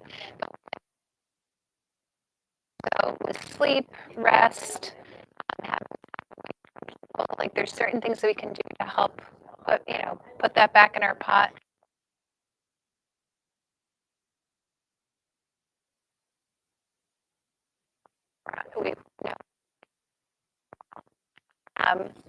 When I used to work for a company that sold supplements, I remember shifts, and I think they were resetting the store or something like that. Tonic, bomb, sleep at night. I had all these nervines in my life that really helped me undergo that stress, and it did help me. I can't imagine what I would have done without those things. Stopping at cold turkey is probably not recommended. So maybe just incorporating it and mixing those things in your day to day. So I'm opening it up to any questions. I've been using hibiscus. I used to use it back in Africa. We only used the leaves to cook as food. But when I came here, They use the flower. I used the flower for my tea because I make my tea since COVID started. Yeah. And I call miracle drink. I put the moringa. I put the hibiscus flower. I'm like, flower we used to throw away from at home. But over here, the dry one. Yeah. So expensive. So sometimes you can't find it. Yeah, so I've only used the flower, but since you were able to use and eat the leaf, then I don't see why you wouldn't keep using that too. They do sell hibiscus in like Home Depot. You would have to check to see if it is a good plant to use. And same thing with the passion flower. You can buy it at Home Depot and then start growing it and using it if you want. Hibiscus? Yes. So we talk about it being like the natural Kool-Aid, because during the summer it can hydrate you and cool you down. And then also for people that have higher blood pressure, it can help with blood pressure to reduce that. And if it has minerals in it and good things, it hydrates the water that you're drinking. It also tastes good. You know, you don't even need any sugar. Or you maybe put a little honey in it and it tastes really great. And it looks red, so you could even fool your kids.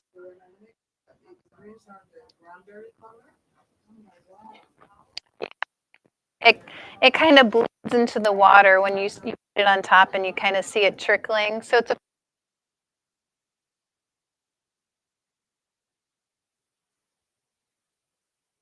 herbs to it, and it makes a nice cool drink. So yeah, I love it. Yeah. So we have a table today too. My daughter is doing herbal earrings and necklaces where I have a 15-year-old. It's all the herbs. Deanna, it was nice to meet you. Thanks for coming. So, any other questions? So you say that a blend of the different Nervines? that would be more conducive to more than one thing at a time?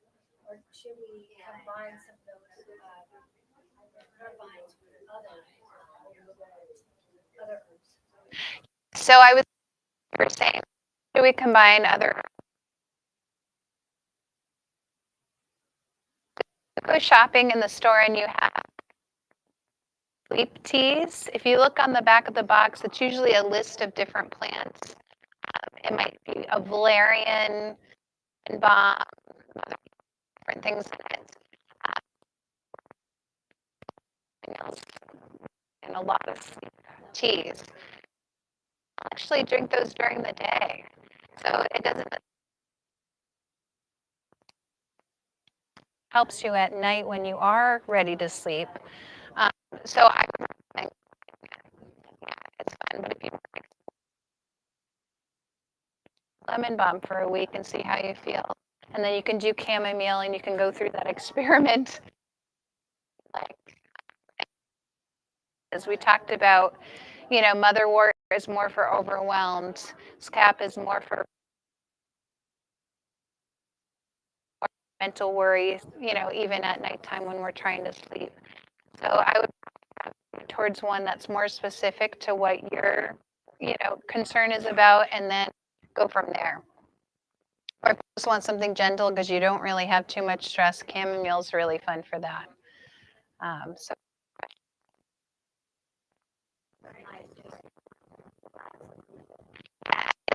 at nighttime are great for sleep, but during the day, it's still better at night because nervous system. So if it's not okay, not a balance, that's where we could split a set up. Like most of our body functions the nervous system. Yeah. And nobody tells us this. They just tell us to eat right, get enough sleep, you know, meditate. I think meditation would be really great for nervous system because you're calming your system down. Mind and stuff. Yeah, exactly. Meditation is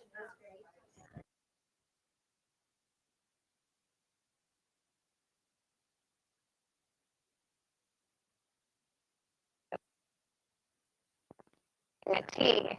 And tinctures are great too, like if you need something quick or if you want to keep it in your bag throughout the day so that you can still do your nervines and brew something. Yeah, that would be a supplement. And they make capsules too. Yeah.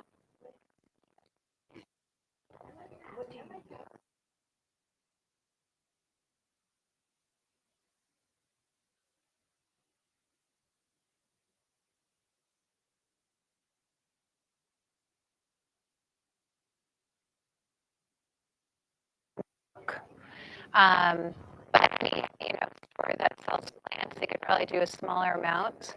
And then you would tincture by using alcohol, glycerin, Some people use vinegar even. Like it just depends on what you want to do for your liquid. But most will be made out of alcohol, and it will actually extract the constituents from the plant into solution, where not all plants are just water soluble. So chamomile is water soluble, but milk thistle seed is not, so it needs more alcohol. And then if you are alcohol sensitive, there are companies that will make it in glycerin.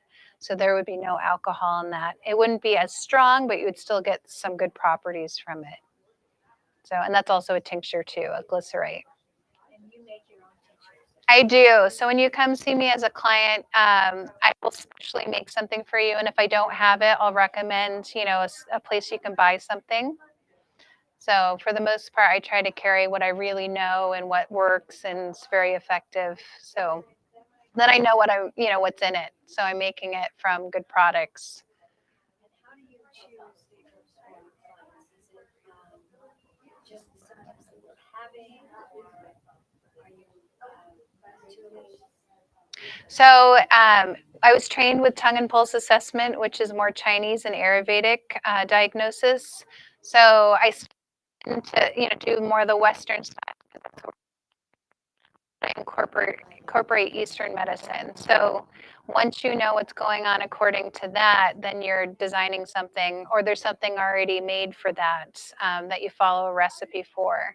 So that's how I formulate. So I consider intuition to be able to feel pulses and look at the tongue and make that assessment. I think it just takes practice to do something like that. Now, some people look at the fingernails and the coloring on computers to figure out how to do it on the inside. So herbal medicine, I don't believe they teach that for herbal medicine. That would be like a special thing. Yeah. Yeah, no, that's a great question.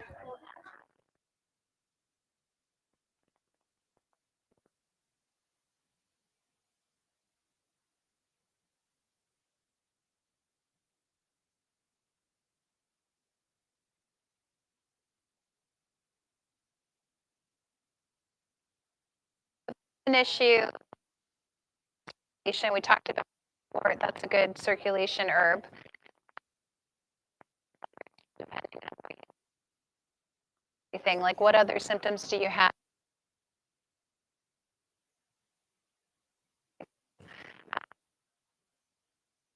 Both those things. So still giving you the support, also working on things that are underlying.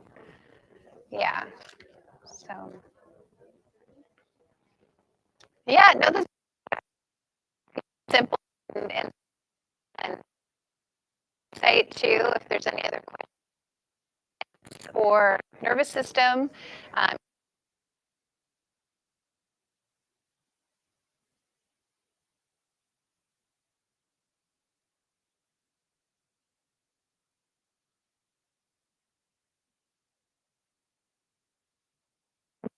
As in JLES and not the jewelry. Jewels. It's a pun on words. I'm Juliana, so yeah, kind of a fun title. Anybody who's watching right now can get a hold of you through that website. Yes, herbaljewels.com. Yes. And they can go on your website right now while they're listening and like, share, and all that. So, Great. Yeah. So it'd be great to see you. Thank you. we're live streaming all over the world.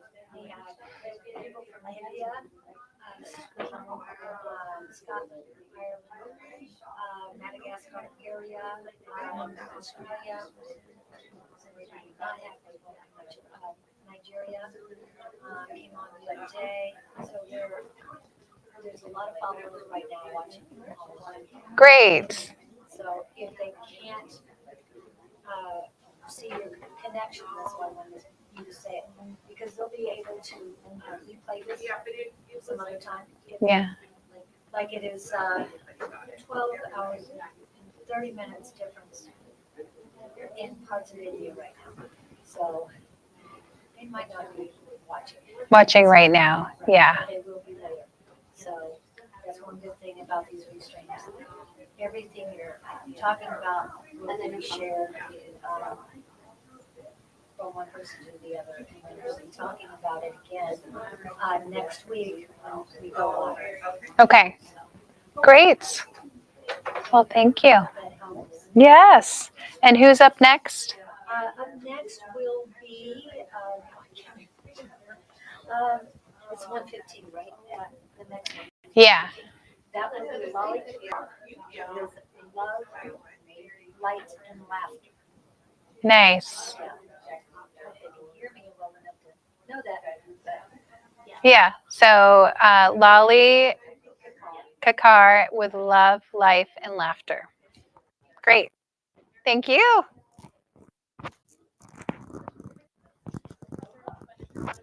And then I'll have you. Oh no. No, it's on. It's just the lights.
Okay.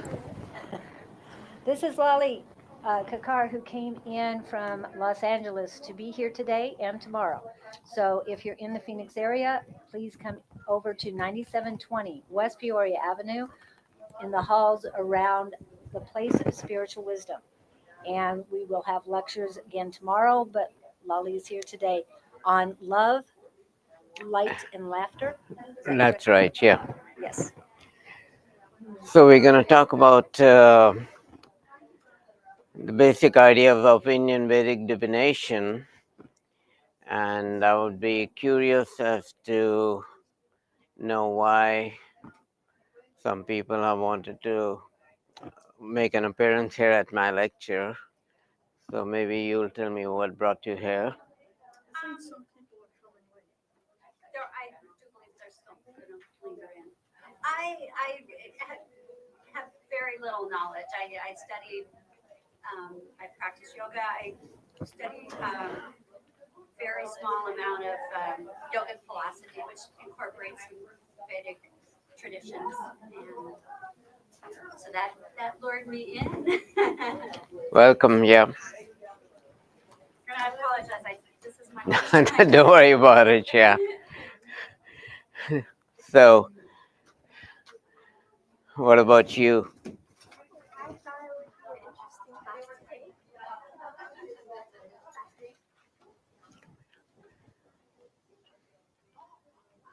You want to come here? So we can all hear you.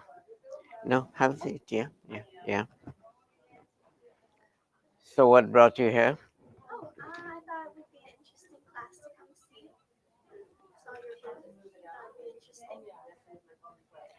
So there are a few basic concepts about divination.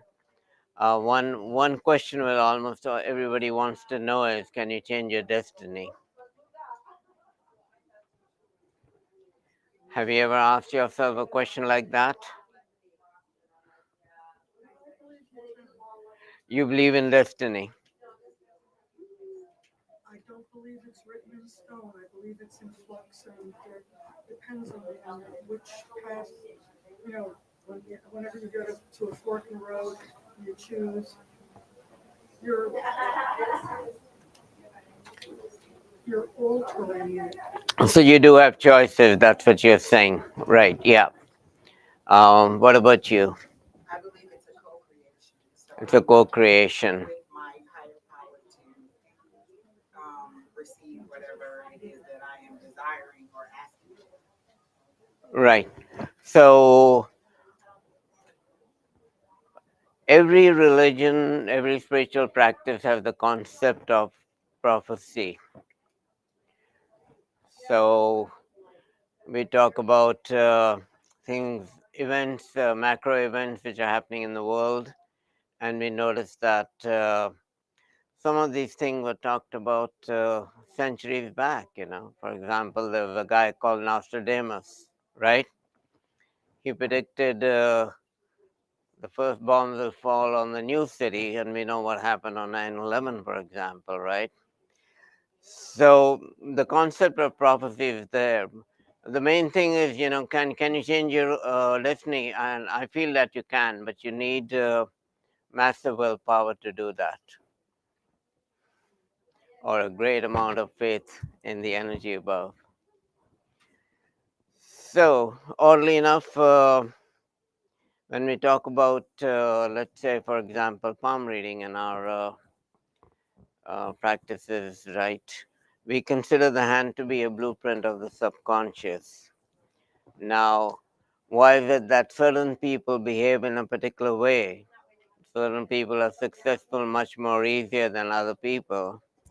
So we're going to look at the shape of the hands first.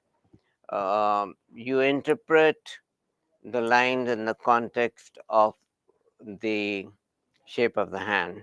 All right. So I'd like you guys to just look at your palms here, and only the palm, and look at the shape of the palm and see if you have a totally square shaped hand palm. Okay, so it has to be like a perfect square. Now, you haven't done this with about approximately 40,000 people. So just raise your hand and I'll try to help you out with that.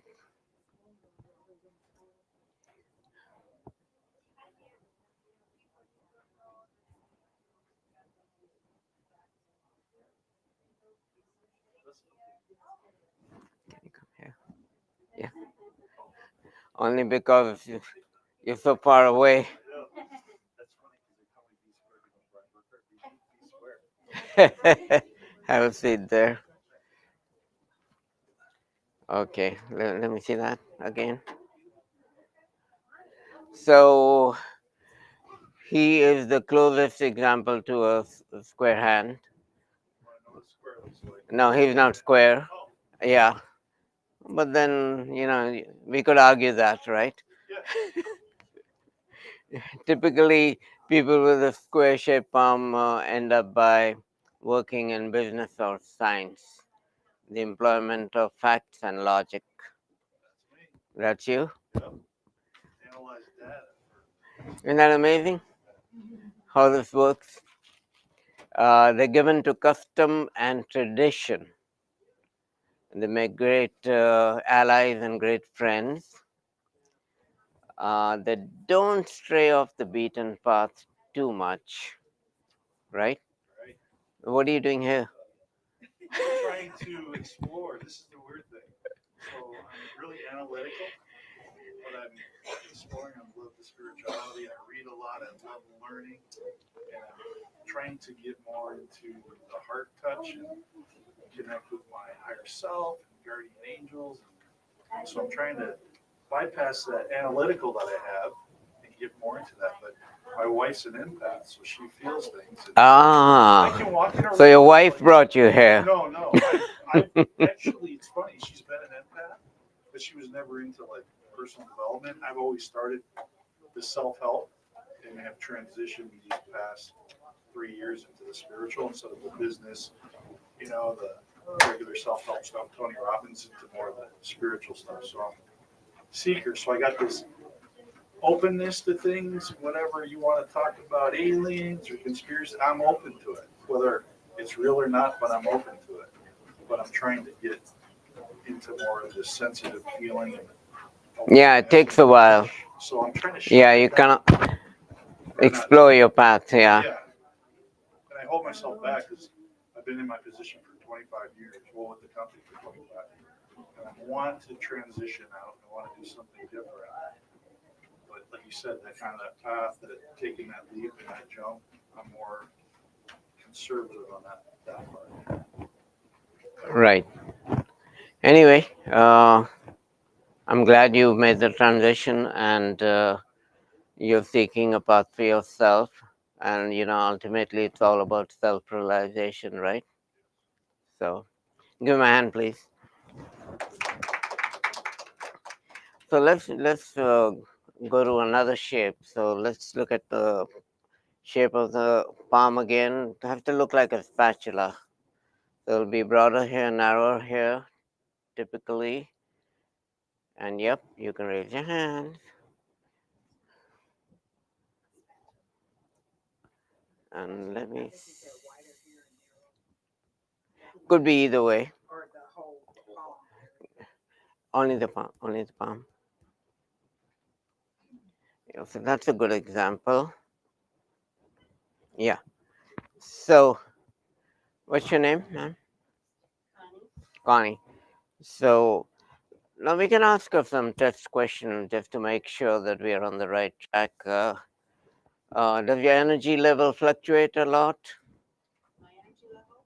Does it go up and down a lot? No, I'm usually pretty high energy, except for right now I have a cold.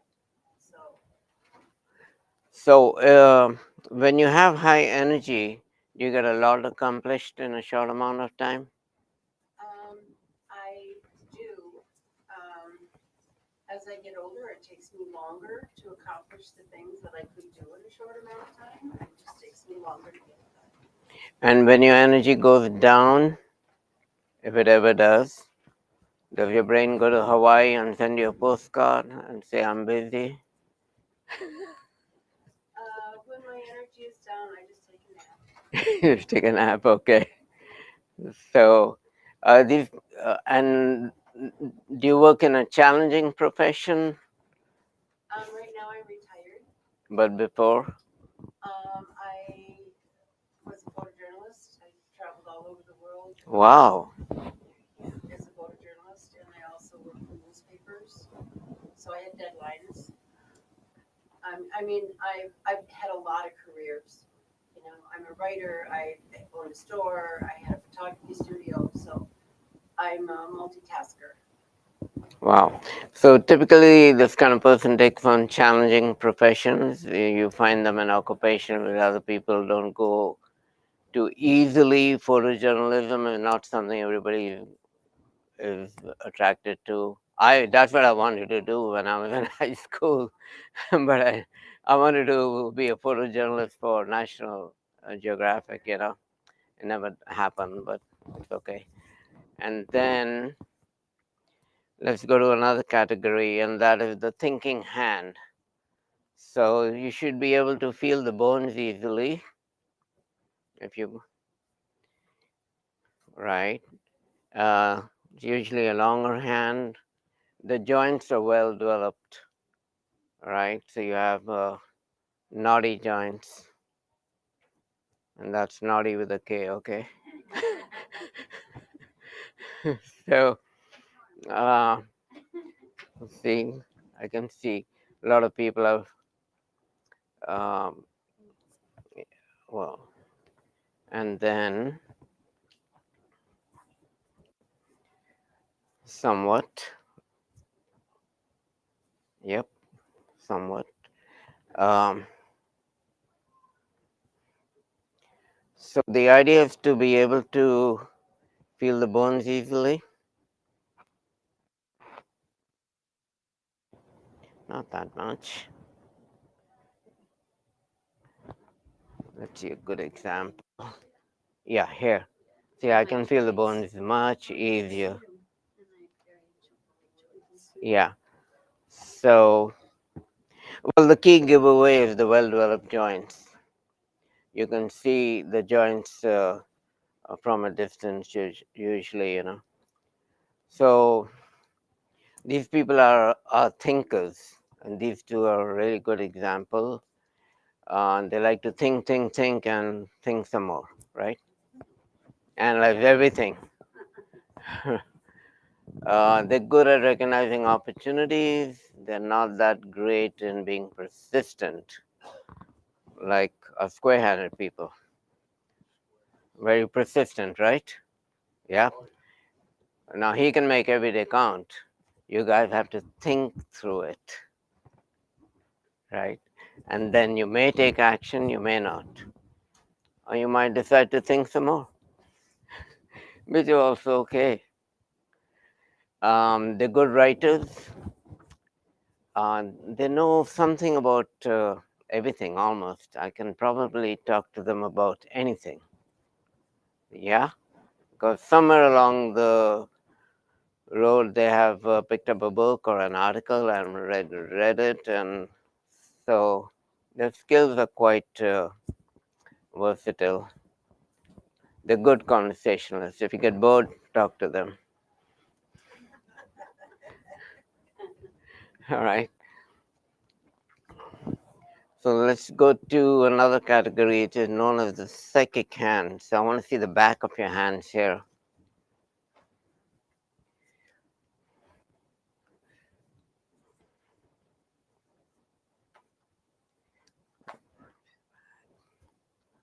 So we don't have the perfect candidate, but she is the closest to that. So the way to recognize this is to look at the back of the hand and see if it is smooth.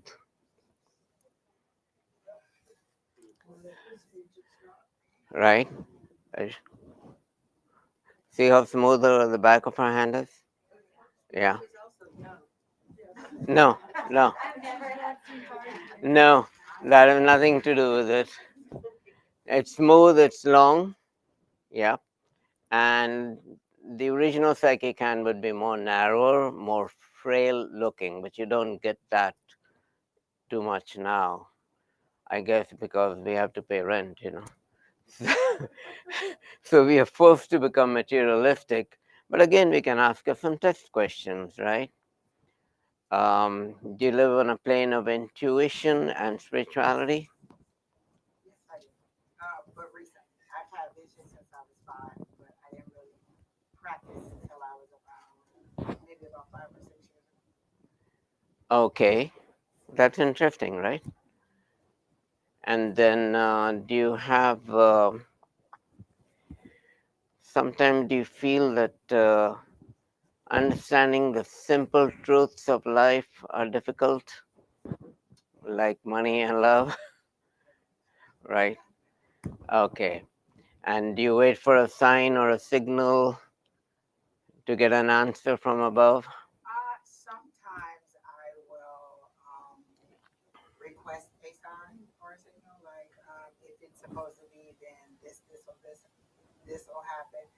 But sometimes if it takes too long, then I'll go right back to my logic. My logic and my intuition fight. So if intuition or spirituality is taking too long, then I just go right back to my logic and what logically makes sense, and I'll make my decision out of logic. Right. And if you notice her fingers are fairly long, so she goes back and forth between the material world and the spiritual world. The problem is conflict. Another issue with the people with psychic hands is understanding of time. Yeah? Very much so. When I get information, I always want to know a time. I'm very impatient, so everything has to do with temperance, being divine timing, and I'm just not very patient. So most of the lessons that I learn from my higher power are in patience, time, allowing things to unfold naturally. What about budgeting time to finish a task or a project? It depends. Now that fluctuates. Like sometimes I'll give things the right amount of time, and then sometimes it's just like, let's just get it done and let's just push through it. So it fluctuates. There's always a conflict in that too. How invested am I in it? Like how much do I really want to get it done, or is it something that I don't have to, I'm not really invested in. If I'm invested in it, we'll push through. We'll get it done. I'll give it my time. If I'm not, then I'll just. So if you have a sense of urgency, it works, but normally you don't. Isn't that interesting how this works? Yeah, I haven't met her before, but I can just look at her hand and tell her what she's all about. So you do have to get a good understanding of time, okay?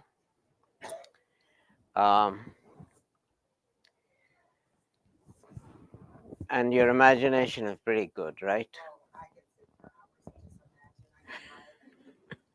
just imagine. A lot of times that's how I deal with my anger. I imagine the things that I want to do. I love it. I love it. Yeah. Awesome. Pretty good, huh? And you get picky? I am very picky, especially with food. I am very picky. Great. So here's a good example of a psychic hand here. Okay, let's go to the last one. It's called a mixed hand. So let me have your. Let's see.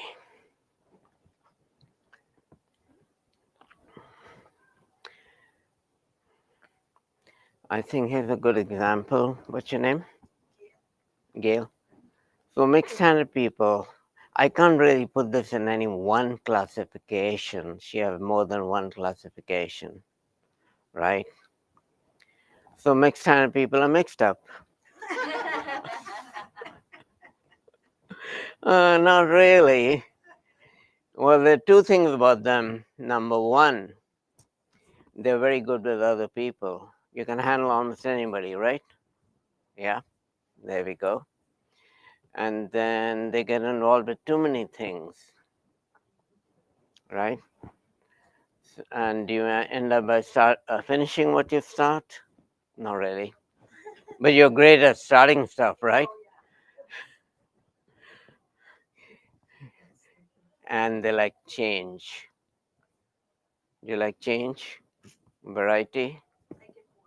You get bored easily, right? So how many occupations have you had?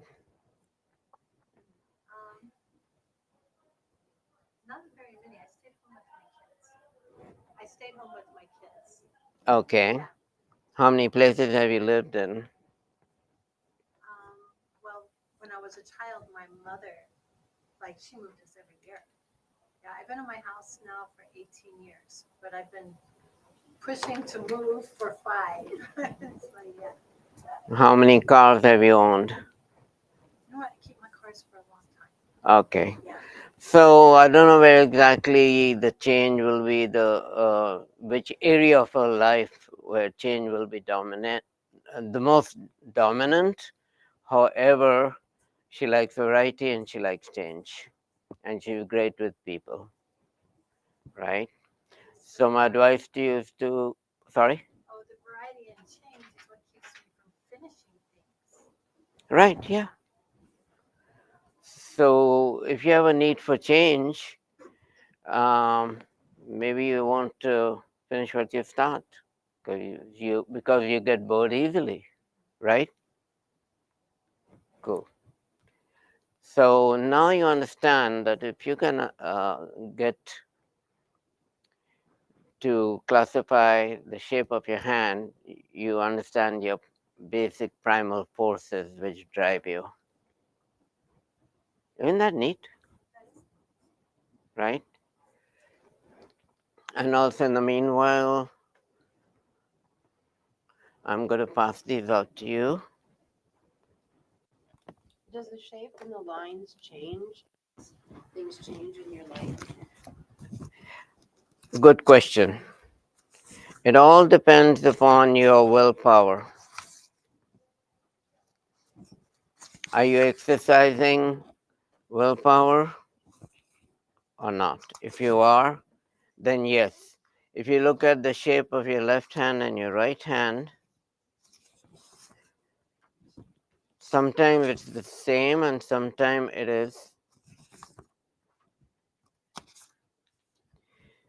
The shapes of the left and right hands are different. So it all depends on the application of your willpower. But you got it, yeah. So typically your left hand is what you're born with. Add your willpower, free will, and you get the right hand.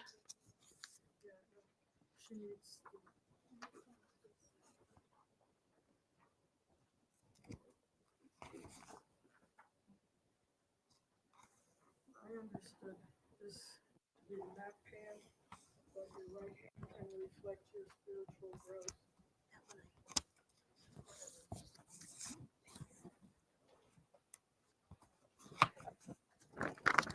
Sorry, could you repeat that question again? Years ago, I was sort of taught the left hand very often is the map hand, but your right hand can reflect your spiritual growth or your evolution. Possibly. I don't know what the sorry, I don't know what the exact answer to that is. You can look for signs which indicate spirituality. But I think it's more the overall shape. Like this lady here, she lives on that plane already. I mean, ever since she was 5 years old. Is that what you said? Yeah. She could feel it, right? Uh, Not sure what the perfect answer to that question is, but there are certain signs which you can look for in your hand, you know. Uh, The one school I went to, they suggested we put some ink on our hands and wrap wrap a tube with paper and put a handprint on it, and then observed the change over a period of time. And I know my hand has, the lines, headline and heartline have joined up. They used to be totally separate. Yeah, if your head, heart, and lifeline are together, then you might be a kind of person who jumps into things without thinking. It's possible. Ah, we could disagree on that, but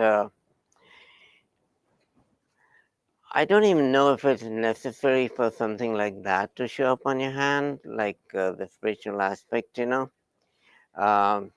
It's more like inner feeling of your soul and your connection with the spirit above. So I think that's what I would say for that particular topic. So how does it work that our spirits, our soul comes in with these personalities and traits, and then as our body develops, our hand forms to those traits? Is that how that we can identify these? So the hand is considered to be a blueprint of the subconscious. So it's already there. I mean, you can read a baby's hand, and you can pretty much map out a fair amount of stuff. Even look. As a soul, we choose that particular. That's part of our choice. Is that body style that reflects our blueprint? I don't know if we have a choice. See, there are certain people who write things like, I made the choice to do this, but I think it's the end result of your past life karma, which puts you in a particular space, particular body, particular profession. I think a lot of it is karmic, so it's kind of determined, but I don't think we really have control over our destinies when we get up there. I was just curious, like you can read our traits and personality, so it's like obviously that soul has those traits, right? So how does it match up to the body? That's what I'm just making that connection. You mean to the hand? Yeah, to the hand. So the hand is like a reflection of all that. It's like your pseudocode, like your code, computer codes. Oh, okay. It's like a coding that a code which is already written. Now, do you have the possibility of changing it? Yes, I think if you can have good karma, you pray really hard, and you take a lot of action. Those things will help you change your blueprint. The problem is very few people do it. So it is hard work to change your destiny, right? So a lot of people don't want to do it or don't want to get involved with it, or they say, well, you know what, this is what was given to me, and that's all that there is to it. So your belief system will come into play there. So how does, you're talking about karma, how does your karma and your free will intertwine? How do they? So I think someone told me of a good example. Yes, you have a car and you say, well, you know what, if it has to be, then I can just leave it unlocked, and depending upon my karma, someone will steal it or not, right? But then you have free will. Free will is to like, hey, I lock my car at least to reduce the odds of it being damaged or stolen, right? There's a really good story about this old woman in a town which was being flooded, and so everybody came, the people who were rescuing, I'm sorry, the first responders would knock at the door and say, hey, listen, why don't you leave? We have buses here, we have cars here to take you out. She said, no, God will save me. Then she went to the second floor, right? And then the responders sent a boat, right? She said, no, I'm not leaving. God will save me. Then she went to the roof, and they came with a helicopter, and she said, no, God will save me. I'm not going to take the helicopter. Well, she drowns and goes up and meets God and says, God, you didn't save me. The God says, well, for God's sake, ma'am, I sent a bus, I sent a boat, I sent a helicopter. So there is an element of free will which does play in your life. But the point is, are you using it or not?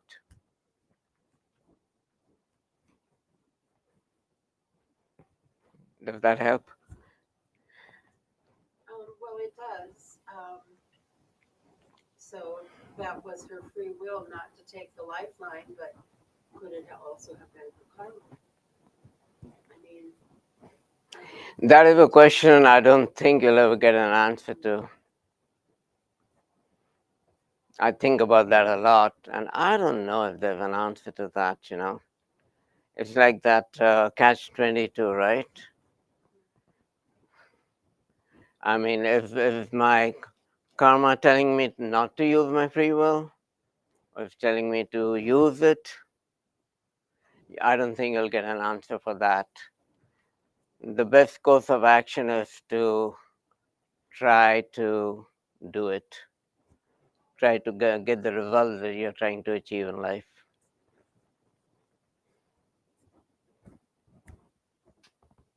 Any more questions?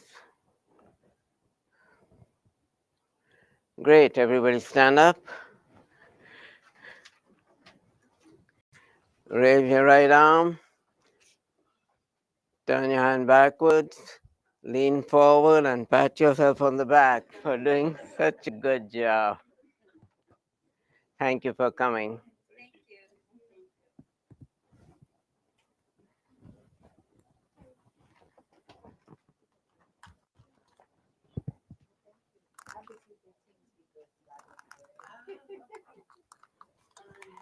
And you can fill up that slip.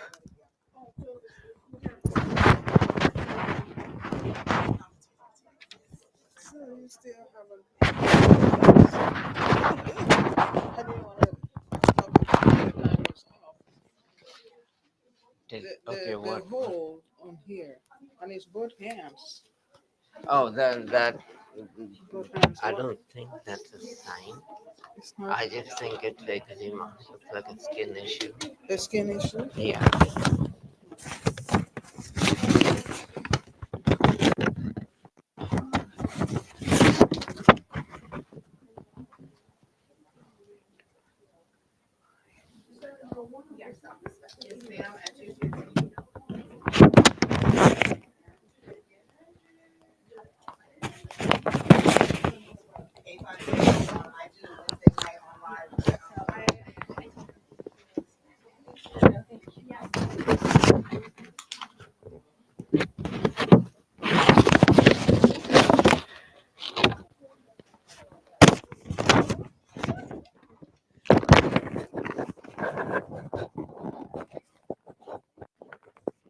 Hey, lady.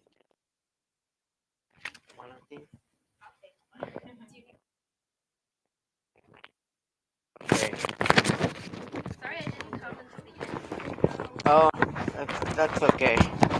Are you gonna come to the booth?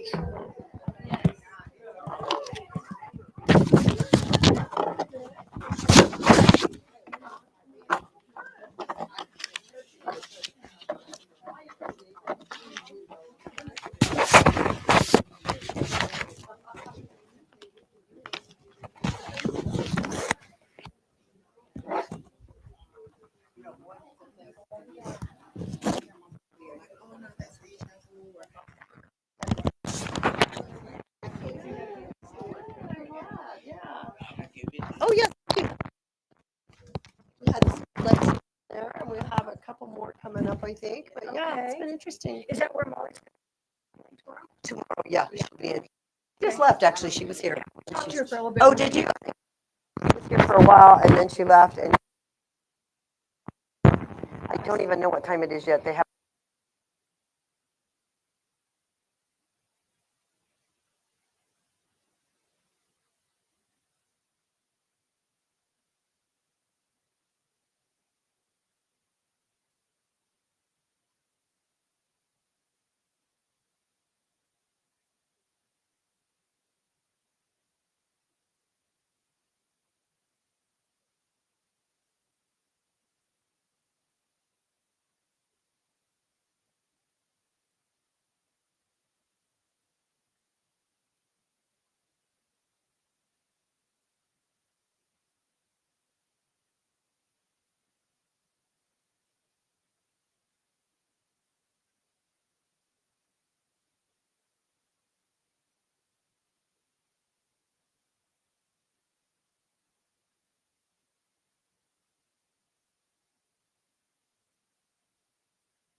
All right.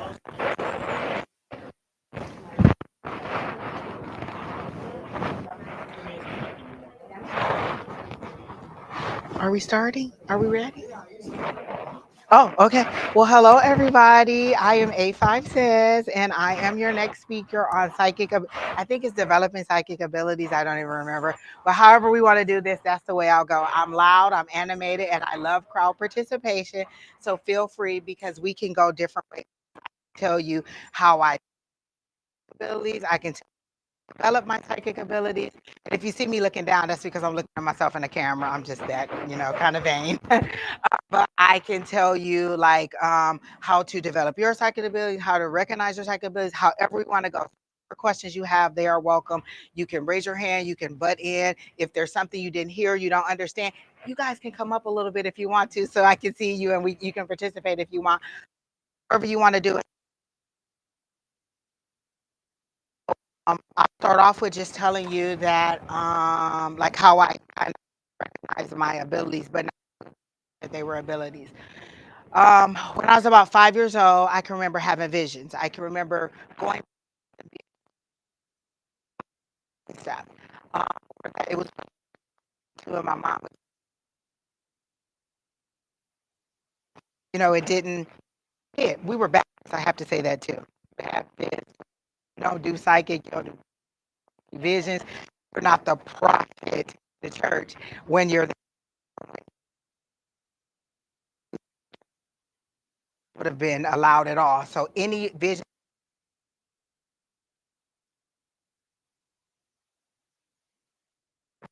I kept seeing things that were coming true. I kept hearing.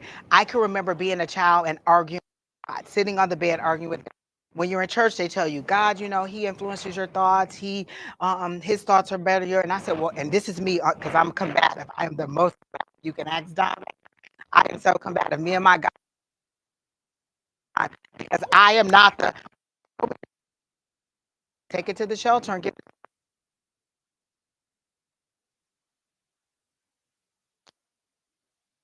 what was this man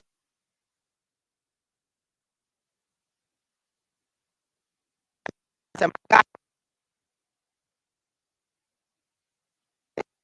do that. I tell them all the time,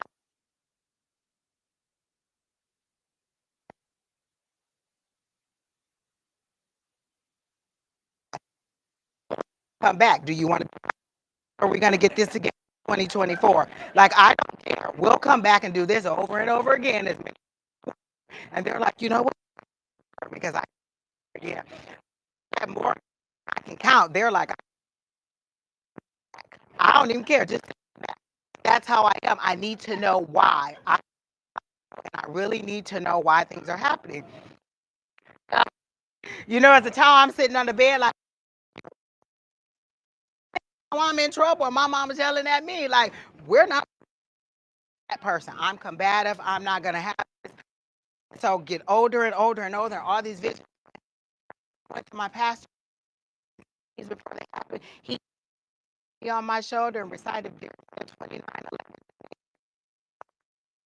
The thoughts that I have for you, blah, blah, blah, that whole thing, it sent me right on my way to that. So I went back to in the Bible, reading in church. I can remember friends being like, I don't like church and Angie. She doesn't drink. She doesn't go out. She doesn't do this. Back and forth my as a child, as a teen, as an adult. And I started having those questions. Well, do I believe because that encounter with God, or do I believe this is how I grew up? They said believe in God, so that's what you do. If Angie isn't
Don't tell me you went off.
I was strapped on my.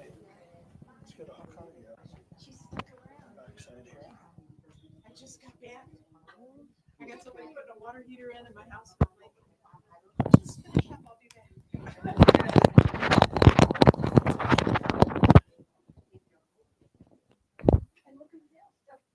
Did you do this too? Did you do a treatment? Not treatment. Okay, I thought I saw you. Yes, yeah. Not a treatment. But did you do the treatment? How did you do it?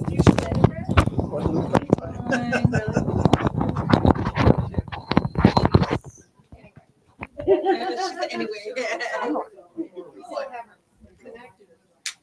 To share, we just know. We just know that.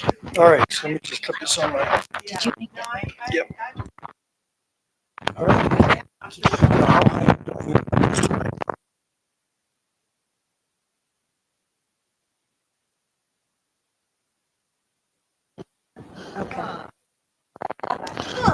And that's cool. We might have had a different name on it, but this is Mark.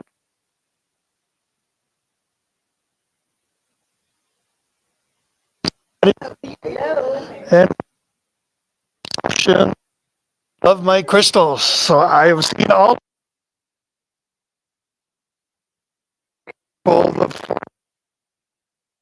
the whole deal. Wow. Okay, this is great. Wife and I, we met years ago, Arizona. I'm from Toronto, Canada originally. I came uh, with Susanna Ross in Sedona. Equinox, not March 21st. Even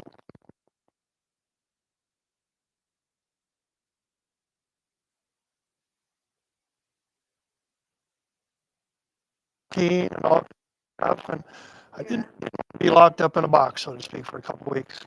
So I stayed. And about a month before I went back to Canada, I met Anya. It's very funny how we met. I'm not going into that story.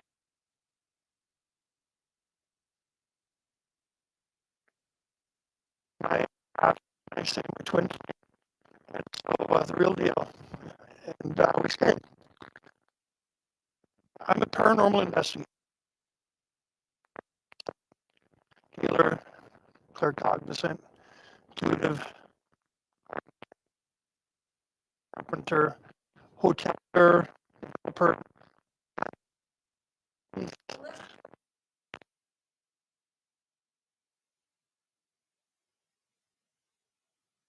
Anyways, I was down to this event in Sedona, and to do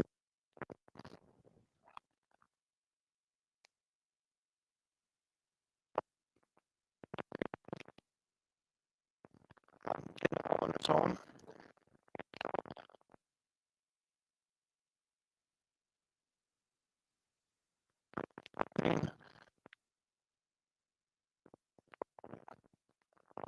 Quantum holographic hypnotic technique. It was developed after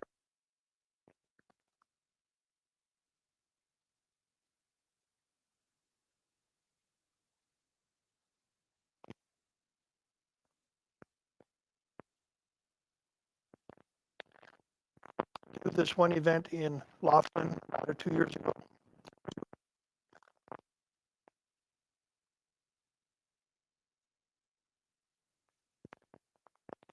Beautiful people, but speakers were there.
batteries. Very bad.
Yes, I'm getting close. Test 1, 2, 3. Don't be surprised, everybody. Test. We good. Okay. All right.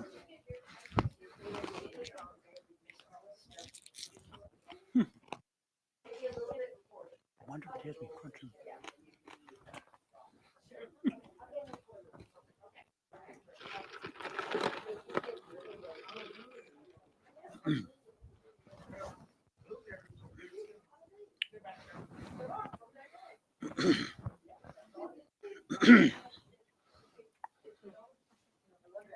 Oh, thank you.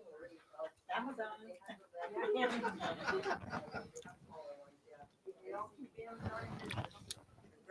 So is this going to Facebook or what is this for? All of it, Facebook, YouTube, Twitter, Twitch. We're streaming on all of them. Yeah. There we go. Maybe I should look up. My belly looks too big. Oh, well. On Sonoran Mystic Tarot, and I'm here to speak about affirmations.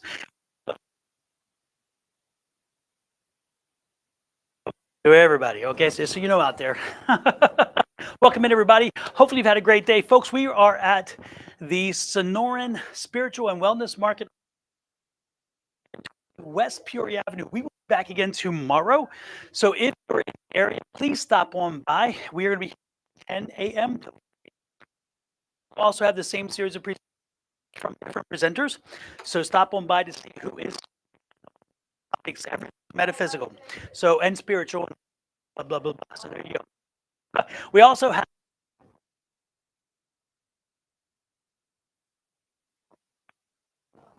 larger crystal complex. We have plants.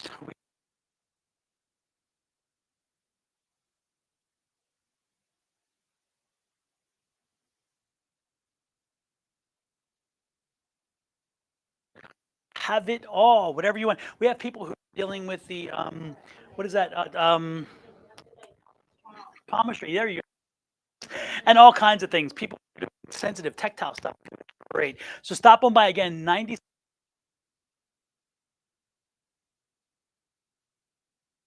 January.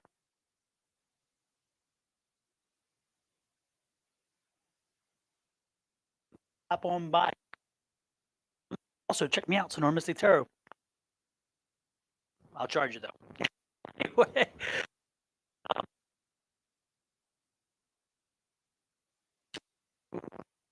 affirmations for quite now.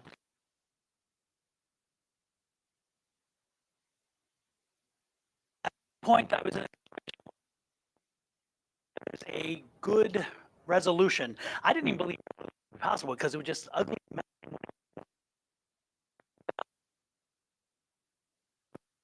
It's a messy legal situation. I'm going to know it, and I'm thinking I don't even know a way out of it because on both sides, I was one of the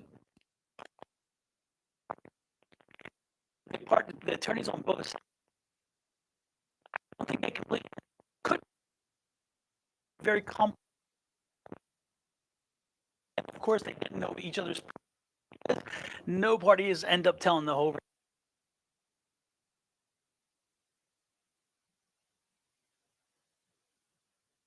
On and it went on.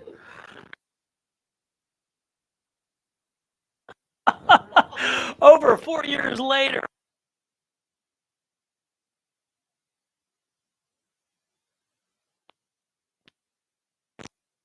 To give me death kind of deal. You know, it's like, let me free or put me under. I don't know. Anyway, so I said, Spirit, y'all, you know, we've been playing a while, and you know, and I've been whatever. And they're like, no, you haven't. No, you haven't. And I'm like, what you mean? And you haven't surrendered it. You haven't surrendered it. Because I always felt that there was a ways another and you have to ask for it. You have to believe you. It. I was asking. So part of it,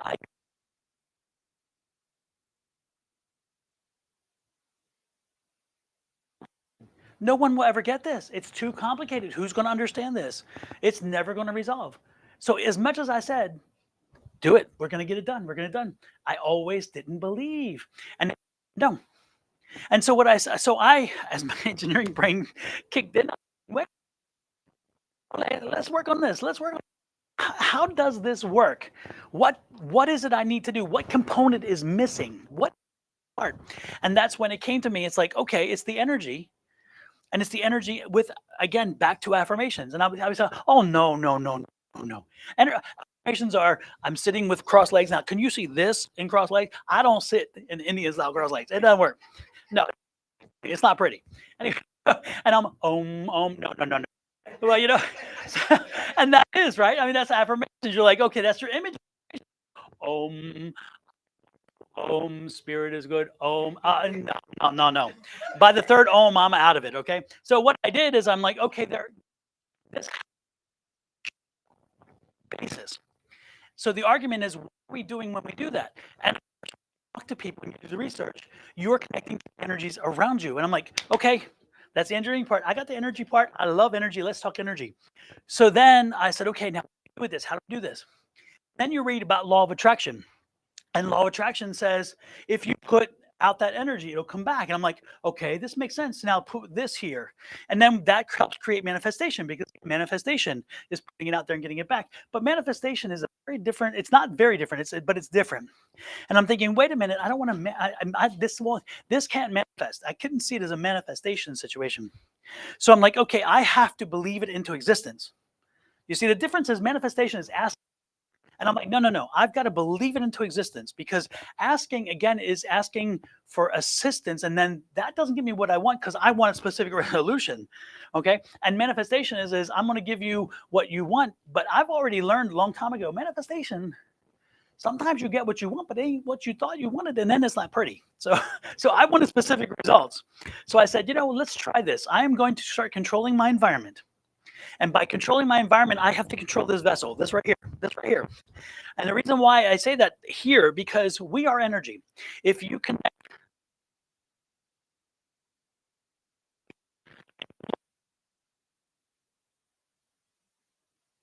thing. So energy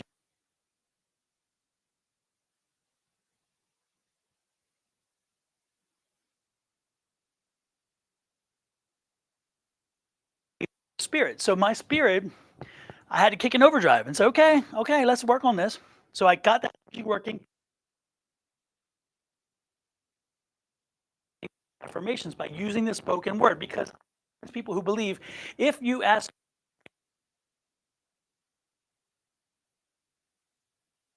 have to speak it, and so you have to speak it out loud. And I'm sitting there and I believe in infinite abundance. My wants and needs are met, you know. And it's like, because you feel crazy, you feel silly because you're talking to yourself, but you're not.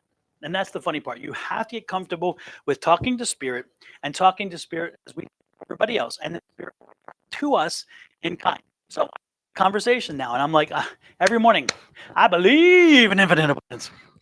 I am, but my wants and needs are always met.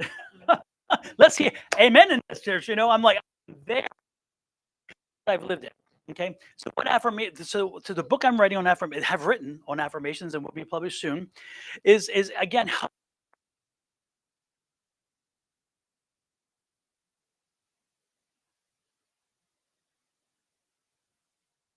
the university gives back to us. If you are in chaos, and they're in chaos, and their energy is just flowing, and they control their energy, well, guess what? The universe gives it back in kind. So they have maybe messy lives, or they come back and they're very troubled. The universe gets what the universe gets, the trouble. So I'm saying what I did, and I believe everybody can do this, and I have people who've done this and it's worked for them, is you take that energy, you take the aspect, and you send energy out. The law of attraction says, I'm going to send us. When that does happen, when that comes back to you, you get eventually the results you want. Now, does it happen immediately? No. It's going to take a while sometimes. It does, though. I know a young lady right here in the audience can do very quickly, and on 2 separate occasions, if I can. So, and so it can sometimes constant. So how do we do it? Quite simply this: repetition of a word spoken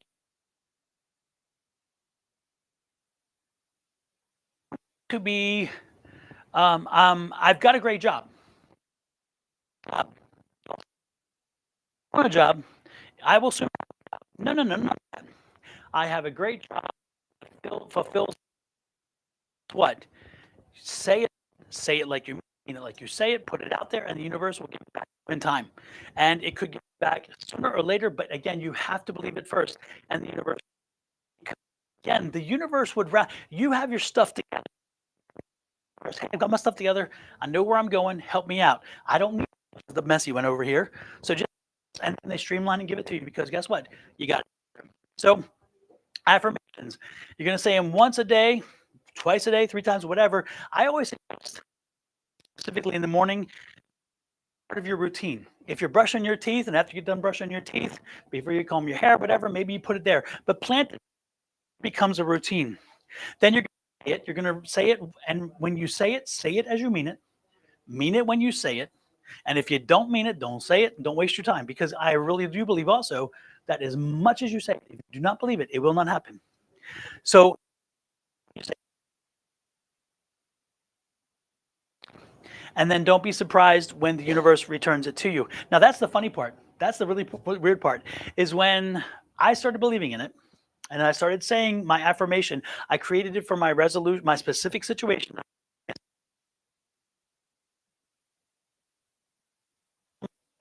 Hot damn.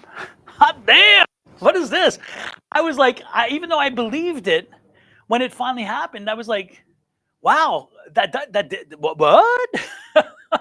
You know, because again, no matter how much we believe, no matter how much we want to believe, there's still a part of us maybe, but I truly believed it. And even when it came through, I still was surprised, pleasantly surprised. So I'm like, yes. And so, and you say it happens, don't be surprised that you're happy, because we should be happy. If we ask for something good to happen and it happens, we should be happy about that. That's great. Now, give you an affirmation you can use for everything at any time, always. And this is, I believe in abundance.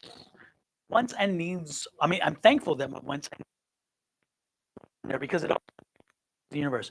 So I believe in infinite abundance. I am thankful that my wants and needs are met. Say that every morning when you mean it when you say it. As I said, repeat once or twice if you want to. I love repeating it once or twice because it kind of gets into motto. Now, if you're having a bad day, this is the thing too, is that when you start your energy off in a good way because you said that, and now you're like, okay, I'm on the day because I got spirit behind me, and we are going to have a day. You walk out, and universe responds. You take better. If you and then do a day when you feel like crap and go out there and be crappy to everybody. And guess what your day's going to be? I guarantee your day will be a crappy day. And you have control of the environment around you based on your energy and based on other things. You can control that. And that is part of the whole thing too. Affirmations, we have what's called neuroplasticity. Neuroplasticity helps us train our brain. Train the brain. Retrain the brain. I'm going to out of that. Retrain the brain. So we're going to retrain the brain with neuroplasticity. Let's train ourselves to be positive. If we not believe, train ourselves to believe, our mind will do this. We will reconnect our pathways, our neural pathways, and they will shoot in a different way, allowing us to communicate or to believe or to be inspired in different ways. And so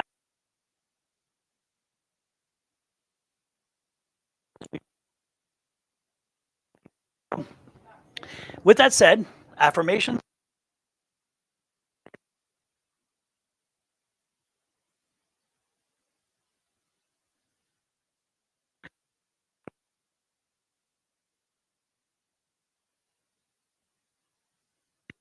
Do them. Like I said, take something that you want to happen, and when you determine what it is you want to happen, then make that future situation. Again, my husband is amazing. My wife is amazing. My children are amazing.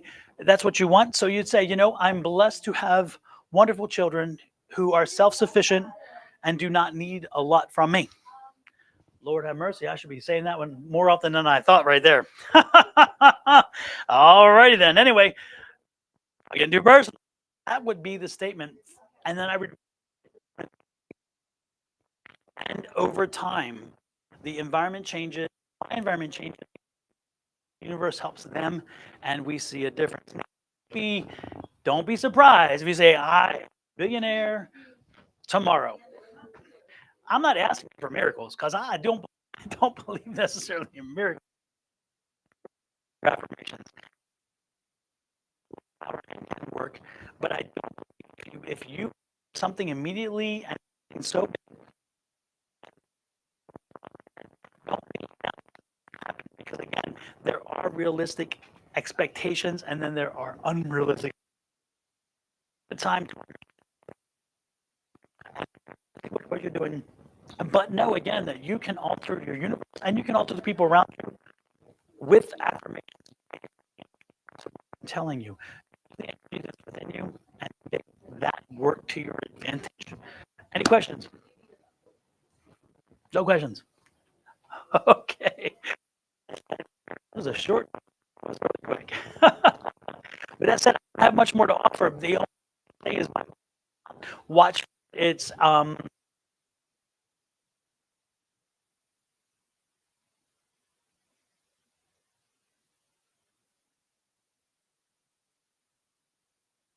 something different. Anyway, but if you'll see, it's a good book. And as we get,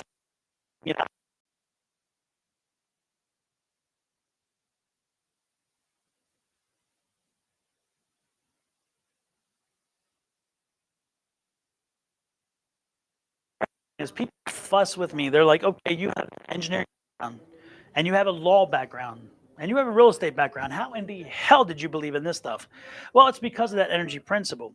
And so in the book, there are actually footnoted studies and research studies from major universities who've researched affirmations and have proven that they work. So it's not just me saying it. It's not just the metaphysical community saying it. It's not just the people who do Om say it. It is actual institutions in which we believe in their research. They have said it. They have proven it. So all I'm doing is giving it back to you, saying there is fundamental principles that have proven this works. Yeah.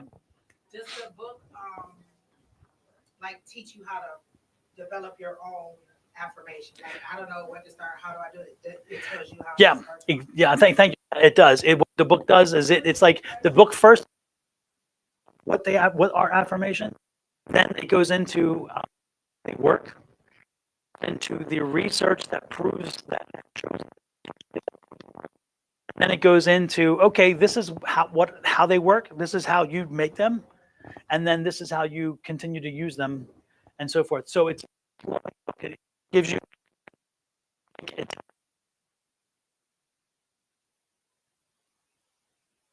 Okay, this is how to do it, and then this is how to make it happen. So yeah, thank you. But yeah, that's exactly what it does. It is like, it's kind of like a primer. It kind of textbook. So thank you for that.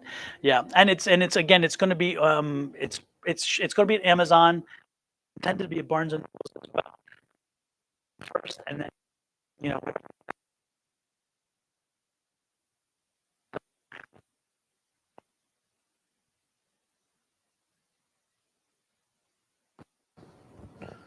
Instagram. I was gonna say what, and also the web, on the internet. You can go to Sonoran Mystic Tarot. It is a website, and you'll find more information there as we do it. So track with me on that. I appreciate it very much. Any other questions before we go? I do. Okay. Because with me, I sort of.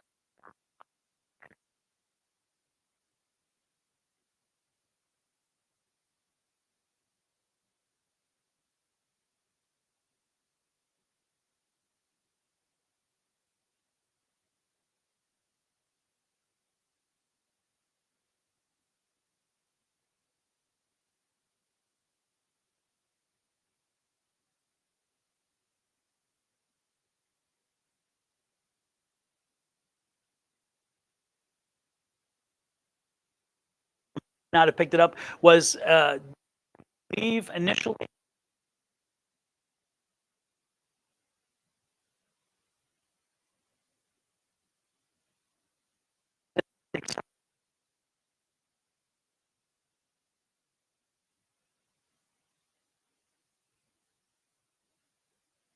Started them again. I was sloppy. I was like,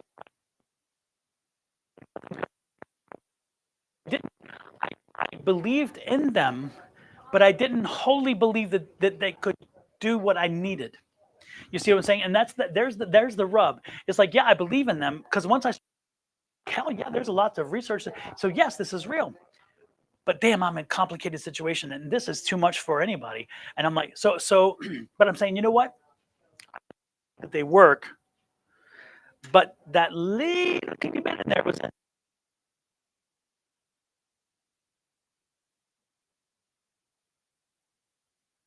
I'm special.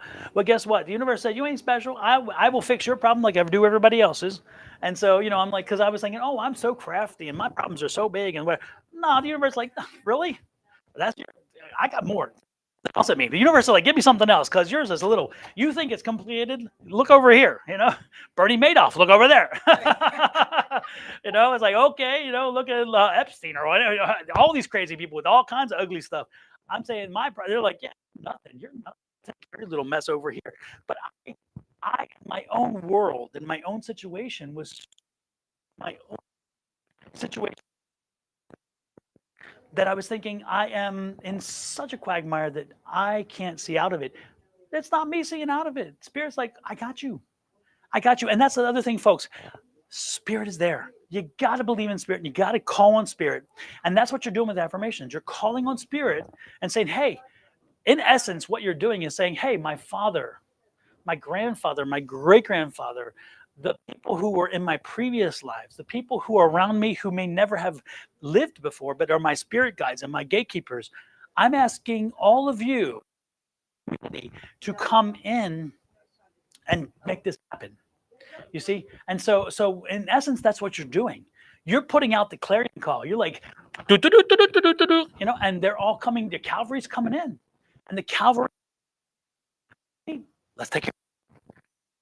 Believe, but they do. And so yeah, I just for some reason thought, man, I am not the one. They're not gonna be able to help me because I'm just like, and they're like, and so spirit, yeah, whatever. You're just a little flea. Let me flick you off, little flea. So yeah, what happened? So on that one, as things started to churn, I got a phone call and they said, "Hey, got mediation. They want mediation." I'm like, "Wait a minute! I'm asking for 3 years mediation. What the hell?" And like, but I started doing the affirmations, and within like maybe 15, 16 days, hey, they called. Can you believe it? And we've been calling. They're offering mediation. What?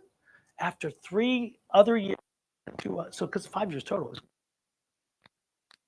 Yeah, that was the first crack. That was a crack. That was like the little peak. Spirit saying, I want you to have faith. So I'm gonna give you a little teaser to make you know that I'm working on it, right? And when that happened, I went, oh, now gotta get to it. I was harder. I was more determined. I'm like, yeah, now I really believe because Spirit gave me a little insight. They're like, okay, we're giving you a peek through the peek hole of the key. Now we're gonna give you the key. And sure enough, that's how it happened. So for me, yeah, it was that little glimmer of hope that came through that gave me confirmation that the rest would open. And sure enough, when I walk into that mediation, I got Spirit. I got my team. They're all here. We're good. We're good. I sat down. They came in with the offer. We're like, we can work with my attorney's like, oh Lord. I'm like, we can work with this. What? Yeah, we can work with this. So after about 2 hours of crafting, go back and ask them. They came back and they said, yeah, we're good with that. We can work. Maybe one little thing. I'm like, no, we're not doing that. Spirit said that's all. That's all. I don't think so. I'm like, they went over. Okay, they'll take it. It felt like a mindset, just enough to be like, well, at least try it. Yep. Like, you know, like you believe in it for everybody else, but just try it. Yeah. And once you did that, it's like it opened a whole new door. It's like, boing. It is. It not only does it open a whole new door because of the confidence, but what it does is it confirms that you're never alone. You out there and everyone here, never alone. You have, again, if you use affirmations, again, it's that energy putting it out to them, and then they go out and they change the environment around you. You're connecting with those forefathers. You're connecting with your spirit guide. You're connecting with your gatekeeper. You're connecting with everybody out there who works with you from the other side, the people we don't see. And I know y'all think I'm crazy, but I'm telling you, when you do this, you're going to come back and you're like, you're not crazy because I get it. These are the people who come to your aid. That's what they're there for. You. If you're a medium, this is like second knowledge to you because a medium knows these energies. They know they're there because they see them and hear them and talk to them. You know, for us who are not, we have to wonder,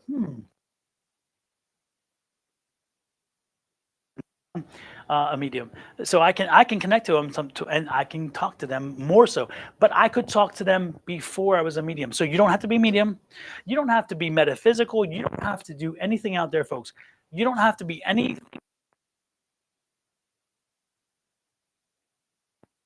I'm not asking you to go off and join a.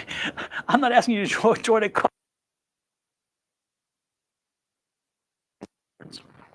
Repeat them daily. Say them when you mean them. Mean them when you say them.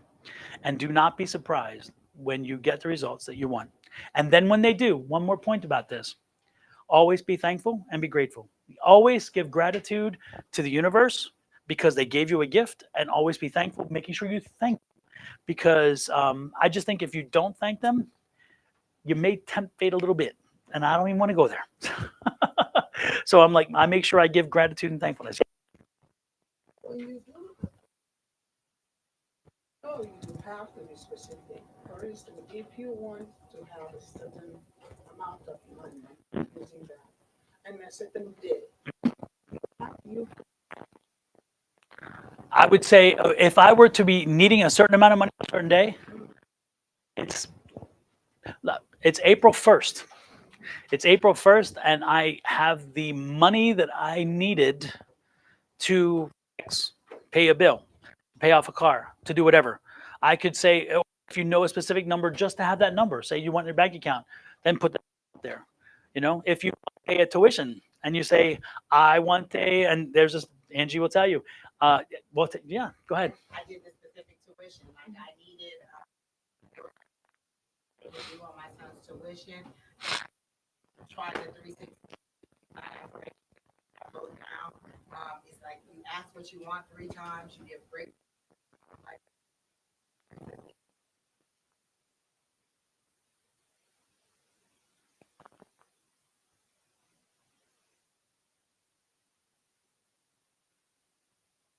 It came quickly.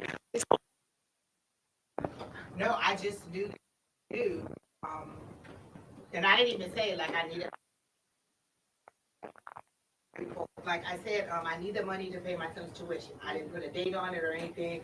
I said it was like 3 days prior, right? Right. And then Yeah. I said the gratefulness, and then literally I got, and it probably would have been a day because I just didn't check my voicemail until the next day, and there was a message from the school saying, "Well, there's a refund that's sitting."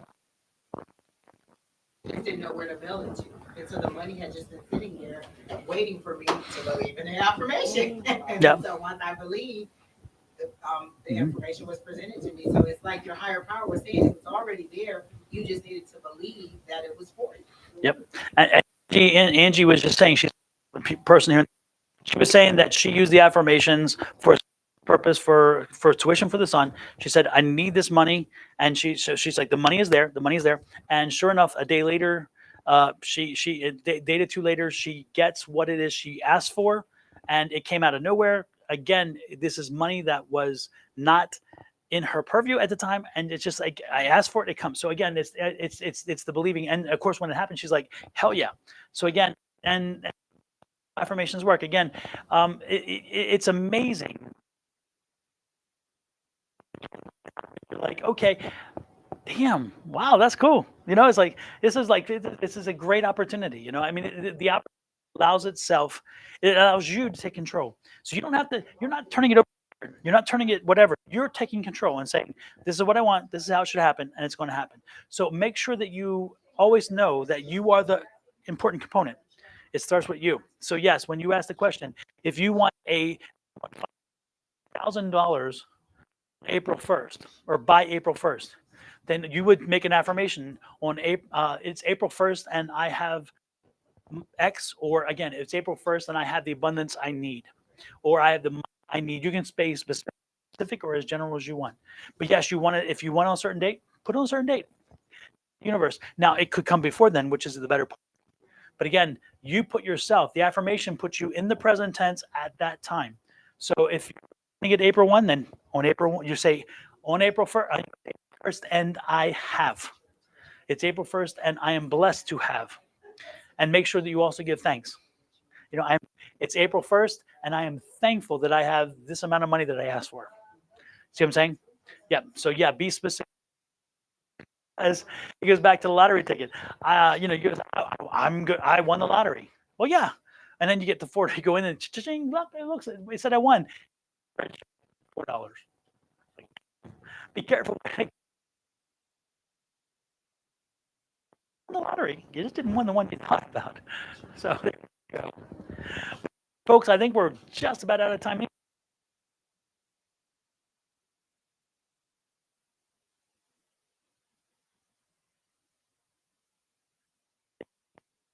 And so again, we'll be back tomorrow. Don't forget, pop on down 9720 West Peoria Avenue. It's in Peoria, Arizona, from 10 a.m. to 5 p.m. January 7th for day 2 of the Psychic Fair. And check back here for this.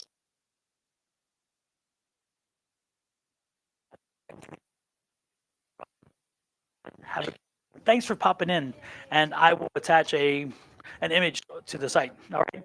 Adios. Bye-bye. Again, thanks for coming.